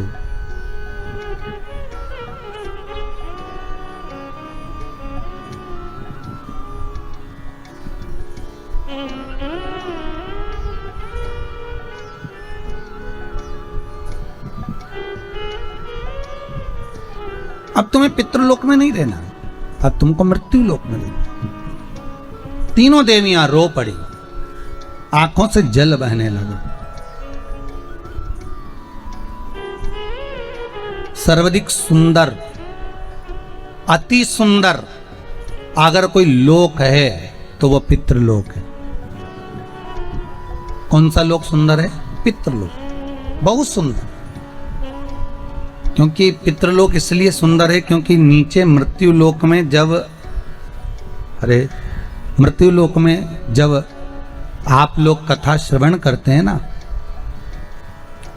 चाहे आप टीवी चैनल के माध्यम से सुन रहे हो, चाहे आप फेसबुक यूट्यूब के माध्यम से सुन रहे हो, रात्रि को भले आप 15 मिनट भी अगर मोबाइल पर भी कथा सुन रहे हो या आप टीवी चैनल के माध्यम से कथा सुन रहे हो, शिव महापुराण की कथा जितनी देर आप पंडाल में बैठकर सुनो, चाहे टीवी पर सुनो, चाहे मोबाइल पर सुनो, जितनी देर तक आप शंकर की कथा को श्रवण करते हो, गर्ग संहिता कहती है, शिव महापुराण वर्णन करती है गरुड़ पुराण कहती है जितनी देर तक संसार का मनुष्य भगवान की भक्ति में डूबा रहता है उतनी देर तक पितृलोक में भगवान विष्णु अपने घर के पितरों के कंधे पर हाथ रखकर कथा का स्मरण करते हैं। उतनी देर तक भगवान विष्णु पितृलोक में निवास कर कर अपने पूर्वजों के पास बैठकर कथा के रस तत्व को ग्रहण करते हैं, कथा के रस तत्व को ग्रहण करते हैं, उतनी देर तक।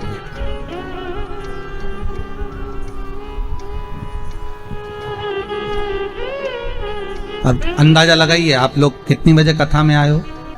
और कई लोग तो टीवी के सामने अगर इंतजार करते रहते, जैसे ही 4 बजे बच्चों को कह के रखते हैं बस 4 बजे टीवी चालू करो, कथा आ रही होगी, शिवर वाला महाराज बैठा है उसको कथा बात रहे हो, चालू करो जरा कथा, लगाओ जरा आस्था टीवी लगा दो, चालू करो जरा, चालू कर दीजिए। शिव महापुराण की कथा कर रही है। जितनी देर तक आप सत्संग में डूबे हुए हो, वही बात आ गई ना, जिसको मनुष्य चुनता है वो संसद में जाकर बैठता है और जिसको शिव चुनता है वो सत्संग में जाकर बैठता है। ये शंकर ने चुना है, आप कोई दूसरा चुनने वाला नहीं है, शंकर चुना। तो पितृलोक इतना सुंदर लोक है जहां पर भगवान विष्णु हर पल, तो पितृलोक में जितने भी पितर रहते हैं ना, इनको भगवान विष्णु का दर्शन हर आधे घंटे 1 घंटे में होता रहता है, क्योंकि कोई ना कोई कथा सुनता ही रहता है। तो कथा सुनते रहते हैं तो उनके पितरों से भगवान विष्णु मिलने आते हैं। तो जितने लोग पितृलोक में रहते हैं भगवान विष्णु सबसे मिलकर जाते हैं। इससे बढ़कर खुशी क्या होगी। कोई अध्यक्ष आया, कोई उपाध्यक्ष आया, कोई सीएम आया, कोई पीएम आया, आपके गाँव में आया, जब एक से मिलने आया तो सबसे मिलकर अगर और साहब बढ़िया आनंद में, तो हाय बाय तो हो ही गई ना कम से कम। कि विधायक साहब आए, सांसद साहब आए तो मिलकर गए एक से, वन तो सबसे मिलना हो गया, उनका हाय बाय हो गई कि हाँ सबसे मिलनी। तो भगवान विष्णु जितनी बार भी पितृलोक में आते, कोई कथा सुनता मिलता और भगवान विष्णु को पितृलोक में जाना पड़ता। कई बार तो लक्ष्मी जी ने भी पूछ लिया तुम दिन भर गायब रहते हो, कहाँ चले जाते हो। भगवान विष्णु बोले पृथ्वी पर लोग खूब कथा सुन रहे हैं, जितने लोग कथा सुनते हैं तो इनके पितरों के पास जाकर मुझे बैठना पड़ता है आशीर्वाद देने के लिए, उनकी पीठ थपथपाने के लिए कि तुमने अच्छा काम करा, तुमने निर्मल कार्य करा। उनकी पीठ थपथपाने के लिए मुझे बैठना पड़ता है, उनके स्मरण के लिए मुझे बैठना पड़ता है। अगर आज स्वर्गीय श्री राज बहादुर सिंह जी के ये पुत्र कथा करवा रहे हैं, तो स्वर्गीय श्री राज बहादुर सिंह जो पितृलोक में विराजमान होंगे और उनके साथ में उनके जो पूर्वज होंगे, दादा परदादा के भी स्मरण करने वाले जितने भी होंगे, उनकी पीठ पर स्वयं भगवान नारायण हाथ रखकर कह रहे होंगे कि तुम्हारे पुत्रों ने कोई अच्छा काम करा और एक सत्कर्म कर दिया। ये उनकी पीठ पर हाथ रखकर थपथपाया जाएगा कि कोई देव कार्य किया गया, शंकर की कथा का अनुमोदन कराया गया, शिव महापुराण का रसतत्व ग्रहण करवाया गया।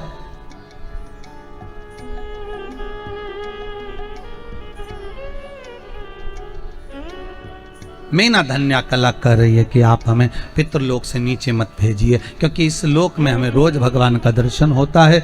अगर हम भगवान का दर्शन कर पाते हैं तो पितृलोक में कर पाते हैं, नीचे जाएंगे तो हमें दर्शन कैसे मिलेगा। इसलिए हमको इस लोक में वापस भेज दीजिए। भगवान कहते हैं सनत कुमार ऐसा नहीं हो सकता, तुम्हें पितृलोक को छोड़ना पड़ेगा, मृत्यु लोक में जाना पड़ेगा। मृत्यु लोक में हम जाएंगे तो हमारा कल्याण कैसे होगा। भगवान ने तुरंत कहा, देवियों तुम जब मृत्यु लोक में जाओगे तो तुम्हारे गोद में 3 देवियां खेलेंगी।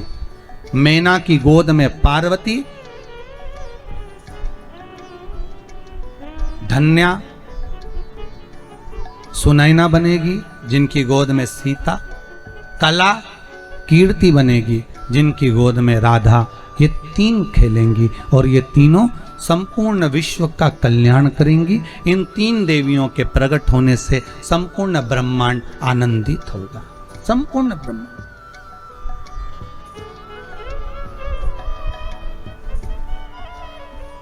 ये संपूर्ण ब्रह्मांड को आनंदित करने वाली है। ठीक है, तो मैना धन्या कला तीनों ने विचार कर लिया, अब चलते हैं पृथ्वी पर। भगवान ने जो मनुष्य का शरीर दिया है ना, बहुत अच्छे कार्य के लिए दिया है। बहुत सुंदर कार्य।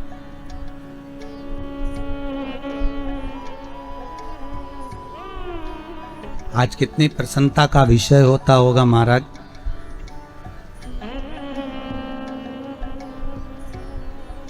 जब घर के पिता पितृलोक से देखते होंगे कि मेरे बेटे चंडी यज्ञ कर रहे हैं, सचंडी कर रहे हैं, शिव महापुराण की कथा करवा रहे हैं, भगवान का स्मरण कर रहे हैं, 7 दिन 9 दिन भगवत चर्चा हो रही है, पूर्वज वैसे ही प्रसन्न हो जाते होंगे। पूर्वजों को वैसे ही प्रसन्नता का भाव हो जाता होगा।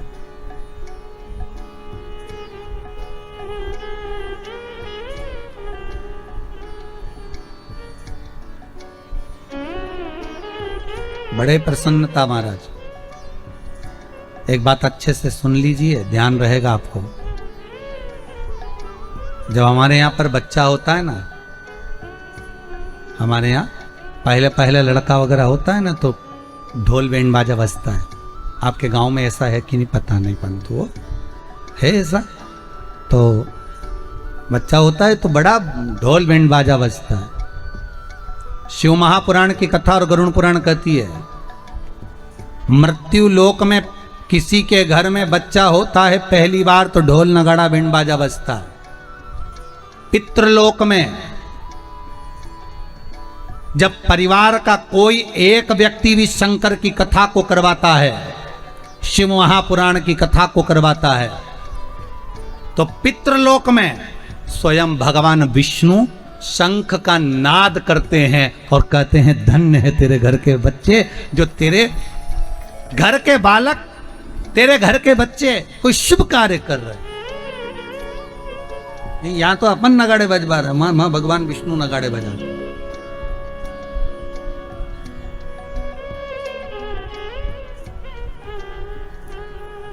वह आनंद का भाव ही दूसरा होता।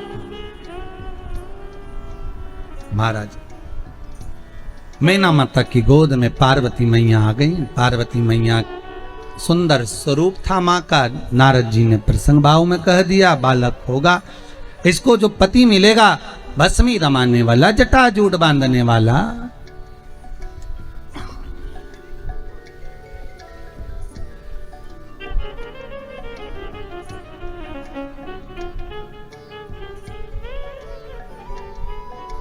सबसे पहली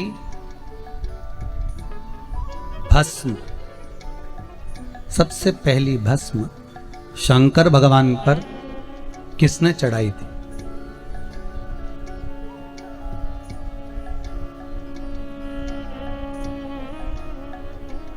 जल्दी उत्तर दो सब लोग मिलके। बोलो रे पांडे तारा वालों, अच्छे से बोलो जरा। सबसे पहली भस्म शंकर भगवान पर किसने चढ़ाई थी? शिव महापुराण की कथा कहती है, एक संत हुए जिनका नाम था प्रनद। क्या नाम था? प्रनद।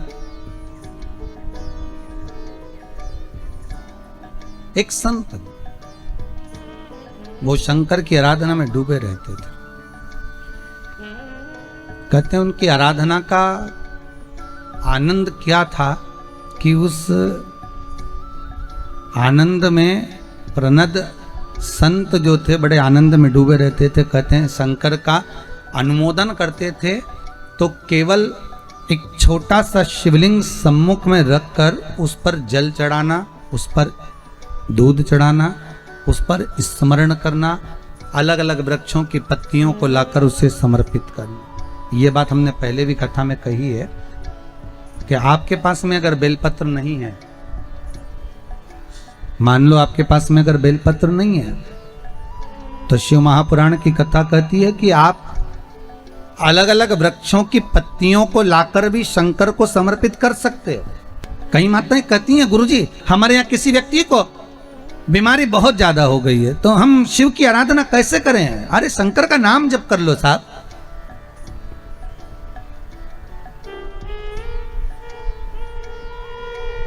मंदिर भी नहीं जा सकते तो शिव का स्मरण तो करो, और अगर बेलपत्री ना मिले तो दूसरे वृक्ष की पत्ती ही समर्पित कर दो, पर करो।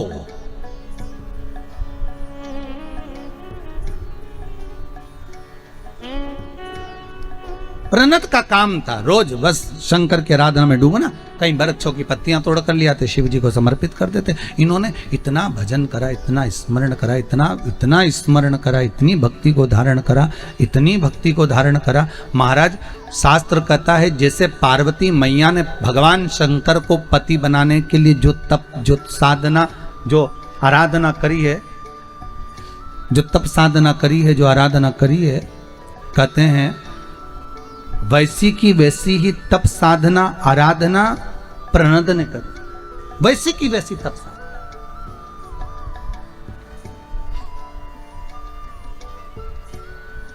और बहुत ध्यान देना महाराज, कलिकाल के लिए वर्णन करेंगे। शंकर को रिझाने के लिए कौन से कलर के कपड़े पहने उससे मतलब मत रखना। शंकर को पाने के लिए कपड़ा बदलने की जरूरत नहीं, शंकर को पाने के लिए मात्र कलेजा बदलना है, केवल कलेजा। शिव मिल जाएगा। शंकर को पाना बहुत सरल, बहुत सरल। शिव को पाना। अब एक प्रणत का काम क्या था? वो ऋषि, वो संत का काम क्या था? वृक्षों की पत्तियां तोड़कर लाते, शंकर जी को समर्पित कर देते। जैसे पार्वती मैया ने तप साधना करी, जैसे पार्वती जी ने आराधना करी, वैसे ही माता पार्वती जैसी आराधना वो संत करता। बस पत्तियों को तोड़ता, मुख में लेता, खाता, अपनी जिंदगी को निकालता। कभी कभी पत्तियां खाना भी छोड़ देता, कभी फल खाना छोड़ देता, कभी कभी केवल जल का पान करता, कभी जल भी छोड़ देता। केवल नासिका के एक स्वर से श्वास खींचना, उसी स्वर से छोड़ देना, कभी कभी वो भी छोड़ देता। हजारों वर्ष, शिव महापुराण की कथा कहती है, कई वर्षों तक उसने तप साधना करी। और ऐसी तप साधना उस ऋषि ने कर ली कि उसके सामने जितने जानवर आते, पशुधन आते, कोई सिंह आता, कोई हिरण आता, कोई जलचर, कोई थलचर आते, कोई भी उपद्रव नहीं मचाते। कहते हैं उसके पास में आके सब मौन होकर शंकर का नाद करते, ओम अक्षर का स्मरण करते, सब शांति से डूबे।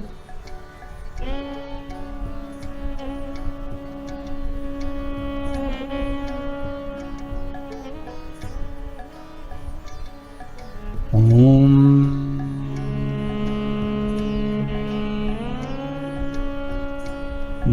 नमः शिवाय। ओम नमः शिवाय। ओम अक्षर के नाद में डूब गए।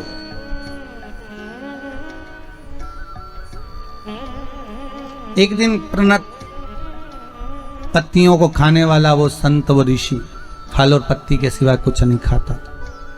शंकर भगवान भी उससे इतने प्रसन्न थे कि जब ये जल चढ़ाता था शंकर जी सामने आ जाते थे।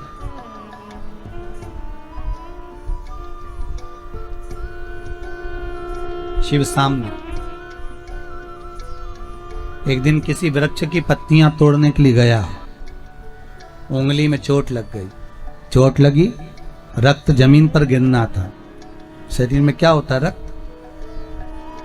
पर प्रणत के उंगली कटने पर रक्त नहीं निकला, वृक्षों की पत्तियां और जो फल खाए थे उसका रस निकल रहा था। पत्तियों का रस, फलों का रस निकल रहा।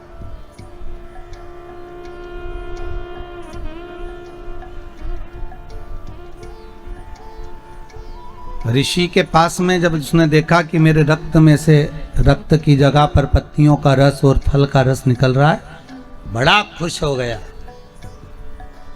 अब तप साधना करने के बाद अहंकार तो थोड़ा सा ही जाता है, थोड़ा सा। मेरा बहुत निवेदन रहा है हर बार, आज फिर करूंगा। आप कोई बहुत बड़ा आयोजन कर लो, बहुत बड़ा दान कर लो, बहुत बड़ा पुण्य कर लो, बहुत बड़ा सत्कर्म कर लो, बहुत बड़ा भजन कर लो, बहुत बड़ा स्मरण कर लो, पर तुम्हारे मन में अहंकार नहीं आना चाहिए। अहंकार आ गया कि मैंने करवाया,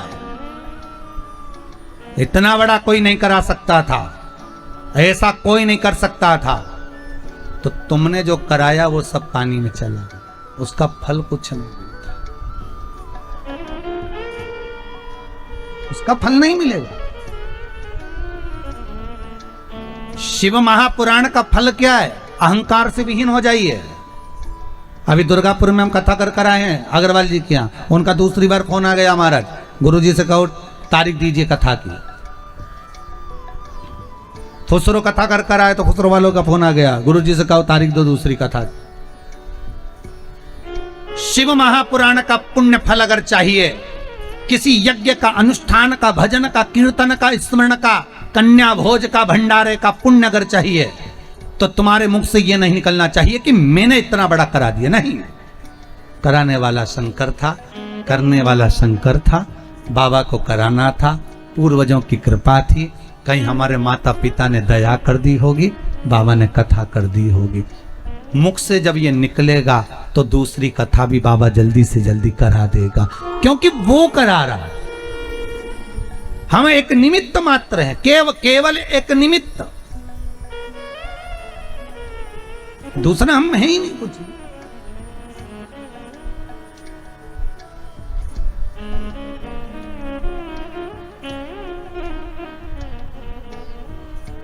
हम तो केवल एक निमित्त मात्र था। हमारे मेरे हाथ में से अब रक्त की जगह रस निकल रहा है। प्रणत को प्रसन्नता हो गई, ठहाका लगाकर हंसने लगा, खूब हंसा। अब उसको क्या हो गया था? धीरे धीरे जो संत का भाव था, तब साधना थी, भजन कीर्तन था, सब कुछ करा, पर थोड़ा सा उसको क्या आ गया था? जम के बोल दो, क्या आ गया? अहंकार आ गया कि मेरे शरीर से रक्त गायब हो गया। अब मुझ में इतना तप बल आ गया कि मेरे रक्त की जगह इन पत्तियों का, इन फलों का रस गिर रहा है। इन पत्तियों का रस गिर रहा है, इन फलों का रस गिर रहा है। पर एक बात याद आ गई, प्रणत ने जब अहंकार आया, प्रणत का काम था शंकर की आराधना करने के बाद शिव जी से रोज कहता था कि मेरे अहंकार को टिकने मत देना भगवान, जैसे ही आए वैसे ही तोड़ देना। ये रोज कहता था प्रणत, मेरे अहंकार को मत टिकने देना भोलेनाथ। हे शिव शंकर, हे शंभु, हे त्रिकालदर्शी, हे कैलाशी, अगर मेरे भीतर यह भी माना जाए कि मैंने इसको भोजन कराया, मेरे भीतर यह भी माना जाए कि मैंने ऐसा करवाया, मेरे भीतर यह भी माना जाए कि मैंने अभिषेक करवाया, मेरे भीतर यह भी माना जाए कि मैंने आपके ऊपर दही चढ़ाया, दूध चढ़ाया, पंचामृत चढ़ाया, मैंने भंडारा करवाया, मैंने भोजन करवाया, मैंने करवाया, तो मेरे अहंकार को तुरंत तोड़ देना। हे शंकर, इतनी करुणा जरूर करना। शंकर ने वो करुणा तुरंत कर दी। जैसे इसकी उंगली कटी, रस निकला, इसको अहंकार आया कि अब मेरे बराबर कोई नहीं हो सकता। मेरे शरीर में रक्त की जगह पत्तियों का, फल का रस भरा गया है, अब मेरे बराबर कोई नहीं हो सकता। मैंने इतना पुण्य करा, मैंने इतना फल प्राप्त कर लिया। उसी समय शंकर भगवान एक बूढ़े का रूप रखकर आ गए। मेरा ओघड़दानी, मेरा त्रिकालदर्शी, मेरा कैलाशी, मेरा शंभु एक बुजुर्ग का रूप रखकर आ गया, एक बूढ़े का रूप रखकर आ गया। और बूढ़े का रूप रखकर प्रणत के सामने आकर बोले, ओ प्रणत। प्रणत बूढ़े को देखकर बोले, हे बाबा, तो मुझे जानता नहीं है, तो मुझे पहचानता नहीं है? शंभू बूढ़े का रूप रखकर बोले, पहचानने की जरूरत क्या है? तुम्हें मालूम नहीं है बाबा, तुम्हारी उंगली काटूंगा तो उसमें से रक्त निकलेगा, तुम्हें मालूम है? मेरा तप बल कितना प्रबल होगा कि मेरी उंगली कटती है तो उसमें से देखो ये पत्ती और फल का रस निकलता है।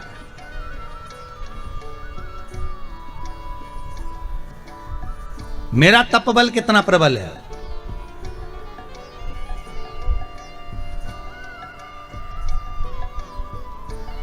एक बात बहुत ध्यान से सुनना, थोड़ा आप लोगों को लग सकता है बुरा, पर लग जाए तो हमें कोई फर्क नहीं पड़ता बुरा लगने में भी। किसी किसी के शरीर में जब देवी देवता आते हैं ना किसी के शरीर में, तो वो ऐसा घूम घूम कर सबको बताते हैं, और बताने के बाद उनकी बात सही हो जाती है। बोलो होती कि नहीं होती? कई बार सही हो जाती है। वो सही बात कब तक होती है? जब तक वो घूमने वाले के मन में अहंकार ना आए, लोभ ना आए, आसक्ति ना आए, तृष्णा ना आए। जब उसने कमाई का केंद्र बना लिया, जब उसने लोभ का केंद्र बना लिया, जब उसने कमाई का स्रोत बना लिया, जब उसने अहंकार का स्रोत बना लिया कि मेरे वचन सत्य हो जाते हैं, मैंने ऐसा कर दिया, मेरे यहाँ इतने लोग आते हैं, मेरे संग में ऐसा होता है, तो उसकी वाणी धीरे धीरे समाप्त हो जाती है। उस वचन को भगवान समाप्त कर देते। फिर उस स्थान पर कोई सुख का भान नहीं होता। अहंकार से विहीन हो जा। हे प्रणत, भगवान शिव बूढ़े का रूप रख कर करें तो वो कहता है कि मेरे हाथ में मेरी तप साधना कितनी प्रबल होगी कि पत्ती का रस, फल का रस मेरे हाथों से निकल रहा है। आपका हाथ काटूंगा तो उसमें केवल रक्त निकलेगा और मेरे हाथ में पत्ती और फल का रस निकल रहा है। मैंने कितनी साधना करी होगी। इतने में शंकर भगवान बूढ़े का रूप रखकर बोले, रे ए बाबा, अरे ओ ऋषि, तेरा भी शरीर जलेगा तो भस्म बनेगा और मेरा भी शरीर जलेगा तो भस्म बनेगा। ये वृक्ष भी जलेगा तो भस्म बनेगा और मनुष्य भी जलेगा, जम के बोलो, तो भस्म बनेगा। एक जानवर भी जलेगा तो भस्म बनेगा, एक पत्ती भी जलेगी तो भस्म बनेगा, एक तलातल भी जलेगा तो भस्म बनेगा, एक रसातल भी जलेगा तो बोलते जाओ भस्म बनेगा। एक पशु, पक्षी, जानवर, मनुष्य, जलचर, थलचर, वायुचर कुछ भी जलेगा तो जलने के बाद केवल भस्म रह जाती है, उसके सिवाय कुछ नहीं रहता। शंकर भगवान के जब शब्द उस प्रणद ने सुने तो उसका अहंकार चले गया। क्या ऐसा होता है कि शरीर में भस्म रह जाती है? शंकर भगवान ने अपनी उंगली काटी और उसमें से भस्म निकलना जब चालू हुई, प्रणद के हाथ में आई। प्रणद ने उस भस्म को लेकर शंकर की उंगली को पकड़ लिया। मेरा महादेव मेरे सामने खड़ा है और मैं पहचान नहीं पाया, इतनी देरी कर दी मैंने पहचानने में। मेरा देव अधिदेव महादेव मेरे सामने और मैं पहचान नहीं पाया। शंकर भगवान अपने असली स्वरूप में आकर कहते हैं, अरे प्रणत, अहंकार जब सिर पर चढ़ जाता है तो भगवान पहचान में नहीं आता है। जब अहंकार जाता है तब शंभो को पहचान आ जाता है। प्रणत ने सबसे पहली भस्म भगवान शंकर को समर्पित करी थी। शिव महापुराण की कथा कहती है, पहला भगत था जो शंकर को भस्म चढ़ाया। क्या नाम था उसका? जम के बोल दो, प्रणत। कभी कोई आपसे पूछ सकता है तो आप उत्तर दे सकते हो। भगत प्रणत ने भस्म शिव को चढ़ाई थी और शंकर की भी भस्म आरती काशी में, उज्जैनी में होती है। शंकर जी की भस्म आरती हर जगह नहीं होती और हर जगह करना भी नहीं चाहिए भस्म आरती। आप शंकर जी की धूप आरती कर दो, अगरबत्ती की आरती कर दो, दिया की आरती कर दो, वस्त्र आरती कर दो, रतन आरती कर दो, आभूषण आरती कर दो, पुष्प आरती कर दो, रुद्राक्ष आरती कर दो, पर शिव जी की आरती, भस्म आरती हर कहीं नहीं करना चाहिए। भस्म आरती का प्रमाण जहां है वहीं पर करना चाहिए। हाँ, शिव जी की रुद्राक्ष आरती भी होती है। एक मुखी से लेकर 14 मुखी रुद्राक्ष होते हैं। कितने मुखी तक होते हैं? जम के बोलिए, एक मुखी से लेकर 14 मुखी रुद्राक्ष, जिसमें सर्वश्रेष्ठ रुद्राक्ष होता है एक मुखी। 3 मुखी रुद्राक्ष बच्चों की पढ़ाई के लिए होता है। जो बच्चा पढ़ने में कमजोर होता है उसको 3 मुखी रुद्राक्ष पहनाया जाता है। 5 मुखी रुद्राक्ष घर के कार्यों को सफलता प्रदान करता है। कोई वस्तु घूम गई है, चाबी नहीं मिल रही, सोने की चेन नहीं मिल रही, कोई अंगूठी घूम गई, कहीं रखा गई, 5 मुखी रुद्राक्ष को चावल की कटोरी में घर के बीच सेंटर में ले जाकर रख दीजिए, खोई हुई वस्तु मिलना प्रारंभ हो जाती है। महाराज 7 मुखी रुद्राक्ष, कोई अगर बहुत गरीब से गरीब व्यक्ति है, ठेला चलाने वाला भी है, 7 मुखी रुद्राक्ष को धारण करता है तो संपदावान बनता है। 11 मुखी रुद्राक्ष, 12 मुखी रुद्राक्ष, 9 मुखी रुद्राक्ष, 10 मुखी रुद्राक्ष, ये बीपी, शुगर, ब्लड प्रेशर के लिए होते हैं। इनको हाथ में माताएं धारण करती हैं, पुरुष लोग पहनते हैं। रुद्राक्ष की महत्वता। कभी कभी अगर मान लो घर में अगर क्लेश ज्यादा हो, अशांति हो, मन अच्छा नहीं लग रहा हो, या बीमारियां बहुत ऐसा लग रहा है कि कोई बड़ी बीमारी ना घेर ले, तो 5 या 7 दिन तक पानी के लोटे में एक रुद्राक्ष डाल दिया करो। कोई सा भी मुखी रुद्राक्ष पानी के लोटे में डाल दिया और उस पानी को ले जाकर शंकर जी को चढ़ा दिया। अपना नाम बोलकर भगवान शिव का स्मरण कर कर ओम नमः शिवाय, श्री शिवाय नमस्तुभ्यम या महामृत्युंजय मंत्र का स्मरण कर कर आप शंकर को चढ़ाओ। 5-6 दिन चढ़ाओ, आपके मन को अच्छा लगने लगेगा, मन को शीतलता लगेगी, मन को आनंद आएगा। आपको जब रोना आए आपको लगे कि आज मुझे अच्छा नहीं लग रहा, आज मेरा दिन बड़ा बेकार सा जा रहा है, मुझे बिल्कुल बेचैनी हो रही है, नींद नहीं आ रही, बेचैनी बनी हुई है, तो एक कटोरी में रुद्राक्ष को डाल दीजिए। कोई सा भी रुद्राक्ष आपके पास है, जो भी असली रुद्राक्ष आपके पास में, उसको कटोरी में डाल दो और उस रुद्राक्ष के जल को 5-7 मिनट तक हथेली में रखकर भगवान शंकर का स्मरण कर कर श्री सोमेश्वर महादेव का नाम लेकर उस जल को पी लीजिए। रुद्राक्ष को निकाल कर रख दीजिए। रुद्राक्ष को निकाला और जल को पी लिया। महाराज मन में शीतलता होगी, बेचैनी समाप्त होगी और महाराज शंकर का अनुमोदन। और एक और बात ध्यान दीजिए, जब आपकी धड़कनें बढ़े, एकदम ऐसा लगे कि मुझे पसीना आ रहा है, बीपी शुगर जैसा महसूस हो रहा है कि बीपी ऊंचा नीचे, तब भी रुद्राक्ष का पानी शंकर को स्मरण कर कर, सोमेश्वर महादेव का नाम लेकर या श्री शिवाय नमस्तुभ्यम का जाप कर कर कटोरी में पड़ा हुआ रुद्राक्ष का जल थोड़ा सा पी लीजिए। बिल्कुल शरीर को एकदम शांति मिलेगी। ऊपर नीचे जो बीपी हो रहा होगा थोड़ा आराम लग जाए। रुद्राक्ष शंकर का एक स्वरूप, शिव का एक प्रतिबिंब।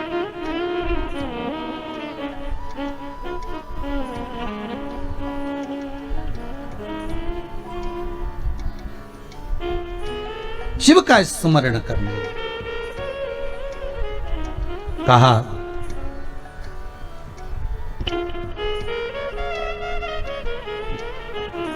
प्रणत अहंकार को छोड़ेगा तो मुझे फिर प्राप्त हो। छवि कृति राजा अहंकार को छोड़ दिया तो शंकर को मिलना था, पर अहंकार छूट नहीं पाया, इसलिए शनि महाराज ने उसको मारा। मैना की गोद से पार्वती जो प्रकट हुई, वो पार्वती मैया ने तब साधना कर कर शिव को प्राप्त कर शंकर और पार्वती का मंगल विवाह हो गया। शिव पार्वती का विवाह कराने का कारण केवल इतना सा था कि तारकासुर का संहार करना। तारकासुर का संहार।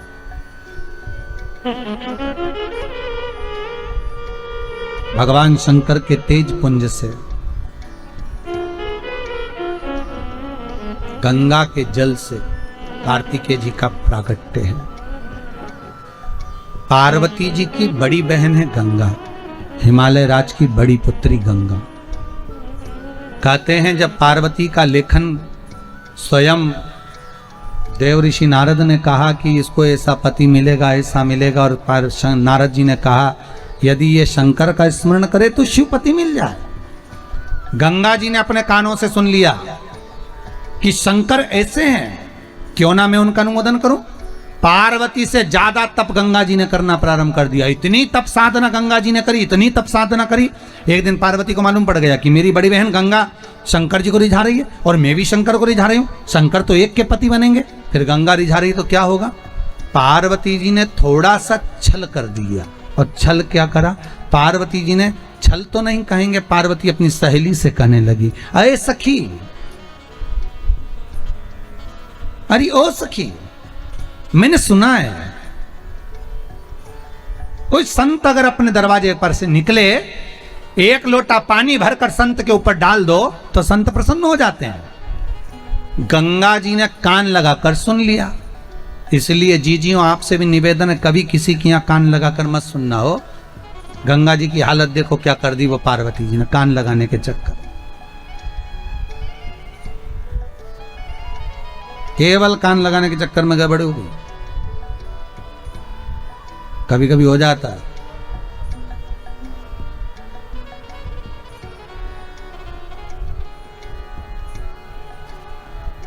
अब गंगा जी को लगा कि संत पर पानी फेंक दो तो शिव प्रसन्न हो जाते हैं। संत प्रसन्न होकर भर देते थे। वहीं से दुर्वासा बाबा जा रहे थे, गंगा जी ने एक लोटा पानी भर के दुर्वासा पर फेंक दिया।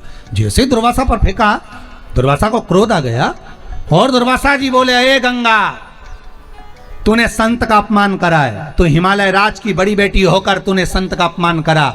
मैं दुर्वासा तुझे श्राप देता हूं कि तू स्त्री के शरीर को छोड़कर पानी के रूप में बहेगी। गंगा की आंख में आंसू भर गए। गंगा नैनों में जल भरकर रोने लगी कि मेरा स्त्री का शरीर छूटेगा और मैं पानी के रूप में बहूंगी। गंगा ने हाथ में जल लिया, मेरी बहन पार्वती ने मेरे साथ छल किया है। और गंगा हाथ में जल लेकर पार्वती को श्राप देने वाली थी। इतनी देर में शंकर भगवान प्रकट हो गए। भोलेनाथ ने कहा, गंगा क्या कर रही हो? ये गंगा तुम कर क्या रही हो? गंगा जी बोली, मेरी बहन ने मेरे साथ छल किया। शंकर जी बोले, कौन सा छल किया? उसने अपनी सहेली से कहा था कि किसी संत पर पानी बांट, एक लोटा पानी फेंक दो तो संत प्रसन्न हो जाएंगे, तो मैंने वही करा। तो शंकर भगवान बोले, पार्वती ने तुझसे कहा था कि पानी भर के फेंक दो? नहीं। तो तूने कैसे सुना? तो क्या मैंने कान से सुना? शंकर जी बोले, पार्वती ने अपनी सहेली से बोला था तो तुझे कान लगाने की क्या जरूरत थी? जब दो सखियां, कोई पति पत्नी, कोई भाई भाई, कोई कुटुंब का व्यक्ति, कोई बेटा माता पिता, कोई आपस में बात कर रहे हो तो बहू क्यों कान लगाकर सुन रही है? तुझे क्या करना? क्यों सुना जाए? सबसे ज्यादा बहुएं कान कब लगाती हैं? जब घर में ननंद आती है। जब ननंद घर में आई और बहुओं के कान हाथी के कान जैसे हो जाते हैं। ध्यान रखो, अम्मा क्या क्या दे रही है जीजी को, सब ध्यान। तूने कान क्यों लगाया गंगा? गंगा कहती है, मेरी बहन को मैं श्राप दूंगी। भगवान शिव कहते हैं, श्राप मत देना, ये मेरी अर्धांगिनी बनेगी, और यदि अर्धांगिनी बनेगी तो इसको श्राप देने की जरूरत नहीं है, रहने दो। गंगा जी कर रही हैं तो आप मेरे पति नहीं बनेंगे? शंकर भगवान बोले, नहीं। शिव जी कहते हैं, गंगा मैं तुझे विवाह नहीं करना चाहता। गंगा कहती है, मैंने कौन सा पाप करा? जितना तप पार्वती ने करा उतना तप मैंने करा, फिर आप मेरे से विवाह क्यों नहीं करना चाहते? शंकर भगवान कहते हैं, गंगा मैं तुझसे विवाह नहीं कर सकता। क्यों? भगवान शिव कहते हैं, गंगा तुझसे इसलिए विवाह नहीं कर सकता क्योंकि तूने पार्वती से ज्यादा तप करा है, तूने पार्वती से ज्यादा साधना करी है, तूने पार्वती से ज्यादा मेरा स्मरण करा है। तो गंगा कहती है, फिर तो मैं तुम्हारी अर्धांगिनी बन सकती हूं। शंकर भगवान कहते हैं, गंगा तूने इतना तप करा है कि मैं तुझे अपने साथ में अपनी अर्धांगिनी बनाकर पास में नहीं बिठाना चाहता। गंगा मैं तुझे अपने सिर पर बिठाना चाहता हूं, इसलिए मैं तुझे विवाह नहीं करना चाहता, मैं तुझे अपने मस्तक पर बिठाना चाहता। गंगा की आंख में आंसू थे। भोलेनाथ जी ने पूछ लिया, अब क्यों रो रही है? मेरे सिर पर बैठेगी, अब तो तुझे रोना ही नहीं चाहिए। अगर तू मेरी पत्नी बनती और मेरे सिर पर बैठती तो लोग क्या कहते कि बताओ, अपनी लुगाई को सिर चढ़ा लिया। बेचारा नया नया लड़का शादी करके आए ना, तो बड़ी आफत रहती है उसकी। पत्नी की नहीं सुने तो क्या बताओ, तुम तो तुम्हारी अम्मा ही अम्मा की सुनो, और अम्मा की नहीं सुने तो अम्मा के तू तो बताओ जोरू का गुलाम हो गया। और बेचारा पति बीच में मंदिर के घंटे जैसा टंगा, इधर से पत्नी आती तो वो बजा जाती, इधर से अम्मा आती तो वो बजा जाती। अब वो घंटा बेचारा बीच में टंगा, 50 बार सोचता बताओ करे क्या करे, किसकी सुने किसकी ना सुने। बढ़िया।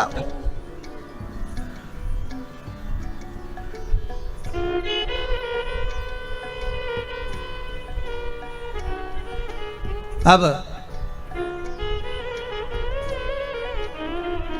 गंगा मैं तुझे सिर पर बिठाऊंगा। गंगा रो रही, तू रो क्यों रही है? मैं आपसे कुछ वर मांगना चाहती हूँ। शिव जी बोले, मांग ले, तुझे क्या चाहिए? गंगा कहती, पहला वर दीजिए। जब तक किसी की अस्थियां गंगा के जल में पड़ी रहेगी तब तक वो जीवात्मा बैकुंठ में पड़ी रहेगी। शिव जी ने कहा, तथास्तु। दूसरा वर मांग ले। गंगा कहती है, मुझे दूसरा वर दीजिए, आपका और मेरा नाम एक साथ चले, मैं इतना चाहती हूं। शिव जी ने कहा, तथास्तु। जो गंगा नहाएगा वो हर हर गंगे कहेगा, मेरा नाम तेरे नाम से जुड़ा जाएगा। फिर शिव जी ने कहा, ये 2 वर तो तूने मांग लिए, तीसरा वर मैं अपनी तरफ से देता हूं। गंगा, मेरे बच्चे पार्वती के गर्भ से प्रकट नहीं होंगे, मेरे बच्चे तेरे जल से प्रकट होंगे, तेरे जल से मेरे बच्चे प्रकट होंगे। और शंकर भगवान के 6 पुत्र गंगा के जल से प्रकट हुए। वो बालक 6 जब एक साथ प्रकट हुए तो रोने लगे, एक साथ दूध पिए, एक साथ रोए, एक साथ पानी पिए। गंगा मैया बड़ी परेशान हो गई। गंगा जी ने उसी समय पर कृतिकाओं को बुलाया। कृतिकाओं, संतों की पत्नियां आओ और हमारे इन बच्चों का पालन करो। कृतिकाएं भी परेशान हो गई तो कृतिकाओं ने विचार करा ये 6 अलग अलग है, इनको एक कर दे तो कैसा रहेगा। सारी संतों की पत्नियों ने 6 बालक को गंगा के घाट पर सुलाया, हाथ में जल लिया। अगर हमारा पतिव्रता धर्म का पालन हम करते हैं, हमारा सात्वित्व पक्का है, हमने अगर पति को परमेश्वर माना है, तो ये 6 की 6 बालक एक हो जाएं। और इन्होंने हाथ में जल लेकर जो छोड़ा, 6 बालक एक हो गए, मुख 6 हो गए, बालक एक हो गया। कृतिकाओं ने एक करा, इसलिए उसका नाम कार्तिकेय हो गया। क्या नाम पड़ गया? कार्तिकेय। एक बालक। अब कार्तिकेय महाराज प्रकट हो गए। देखो शंकर भगवान के 6 लड़के गंगा के जल से, 5 लड़की गंगा के जल से, गंगा के जल से, भगवान शिव के। शिव आराधना का फल ही है ये। जाओ कार्तिकेय, मां जगतजननी जगदम्बा माता पार्वती कह रही है कार्तिकेय जाइए और जाकर तारकासुर का संहार करो। तारकासुर को मारने के लिए उसी समय पर कार्तिकेय जी निकल जाते हैं। पर माता कहती है कार्तिकेय सुनो, जाओ, मना नहीं है, संहार करो, तारकासुर का मना नहीं है। पर तारकासुर ने शंकर की आराधना बहुत करी है, शिव की अर्चना बहुत करी है, इसलिए उस तारकासुर को ज्यादा तड़फन ना हो इसका भान रखिएगा। कार्तिकेय जी ने तारकासुर का संहार करा। देवताओं ने पुष्पों की वृष्टि करी, गंधर्व गान करे, अप्सराएं नृत्य करी, चारों तरफ आनंद स्थापित हुआ, चारों तरफ आनंद की लहर छा गई। तारकासुर का संहार हो गया। और तारकासुर का जब संहार हुआ, देवता चहुदिश आनंद ही आनंद स्थापित करते हैं। श्री कार्तिकेय महाराज की जय। हर हर महादेव, हर हर महादेव, हर हर महादेव। भगवान शिव की पावन कथा। आज कौन से दिन की कथा है? चौथा दिन की। कितना और बचा है? 3 ही बचे हैं, 3 दिन और बचे। आज चतुर्थ दिवस का विराम होगा। 5वें दिन की कल आनंदमय कथा का रसास्वादन करेंगे। अभी गणेश जी महाराज का जन्म महोत्सव भी आनंदमय हो जाएगा। कल कथा में 5वें दिन की कथा में प्रवेश करते हुए भगवान शिव आनंद की राशि, भगवान शंकर आनंदमय। श्री कार्तिकेय महाराज जब आनंद के साथ पधारे, देखा कार्तिकेय बाबा ने, मैया ने आरती उतारी आज कार्तिकेय जी की, क्योंकि कार्तिकेय ने सबसे बड़ा काम एक करा था कि तारकासुर का जो संहार किया था, उस तारकासुर के संहार में एक बात का ध्यान रखा था कार्तिकेय ने कि तारकासुर के हृदय में बाणों को नहीं चलाया था, क्योंकि उसके हृदय चित्त में शिव समाया हुआ, उसके हृदय चित्त में शंकर बैठा हुआ। और बहुत ध्यान दीजिएगा, महाराज बहुत सुंदर बात कही है। किसी ने लिखा था, कहीं हमने पढ़ा था कि अगर इस दिल को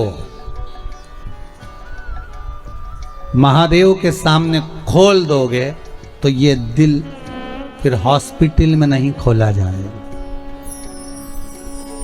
ये जो हार्ट अटैक की जो बीमारी होती है ना, हार्ट की, ये इसीलिए होती है क्योंकि लोग अपने मन की बात अंदर ही अंदर डाले जाते हैं। कचरे जैसा डस्टबिन का डब्बा बनाकर रखते हैं, उसको भरे जाते भरे जाते भरे जाते, तो एक दिन ब्लास्ट तो करेगा, वो कचरा कहीं ना कहीं तो अड़ेगा, ये ब्लॉकेज तो कहीं ना कहीं होगा। इस दिल को, इस मन को जो भगवान के सामने खोल देता है, अपने मन की बात, अपने वृत्ति की बात, अपने हृदय की बात, अपने चित्त की बात जो शंकर से कह देता है, वहां दिल खोल लिया, मन खुल गया, भगवान से कह दिया, तो समझ लो फिर ये दिल फिर हॉस्पिटल में नहीं, फिर नहीं खुलेगा।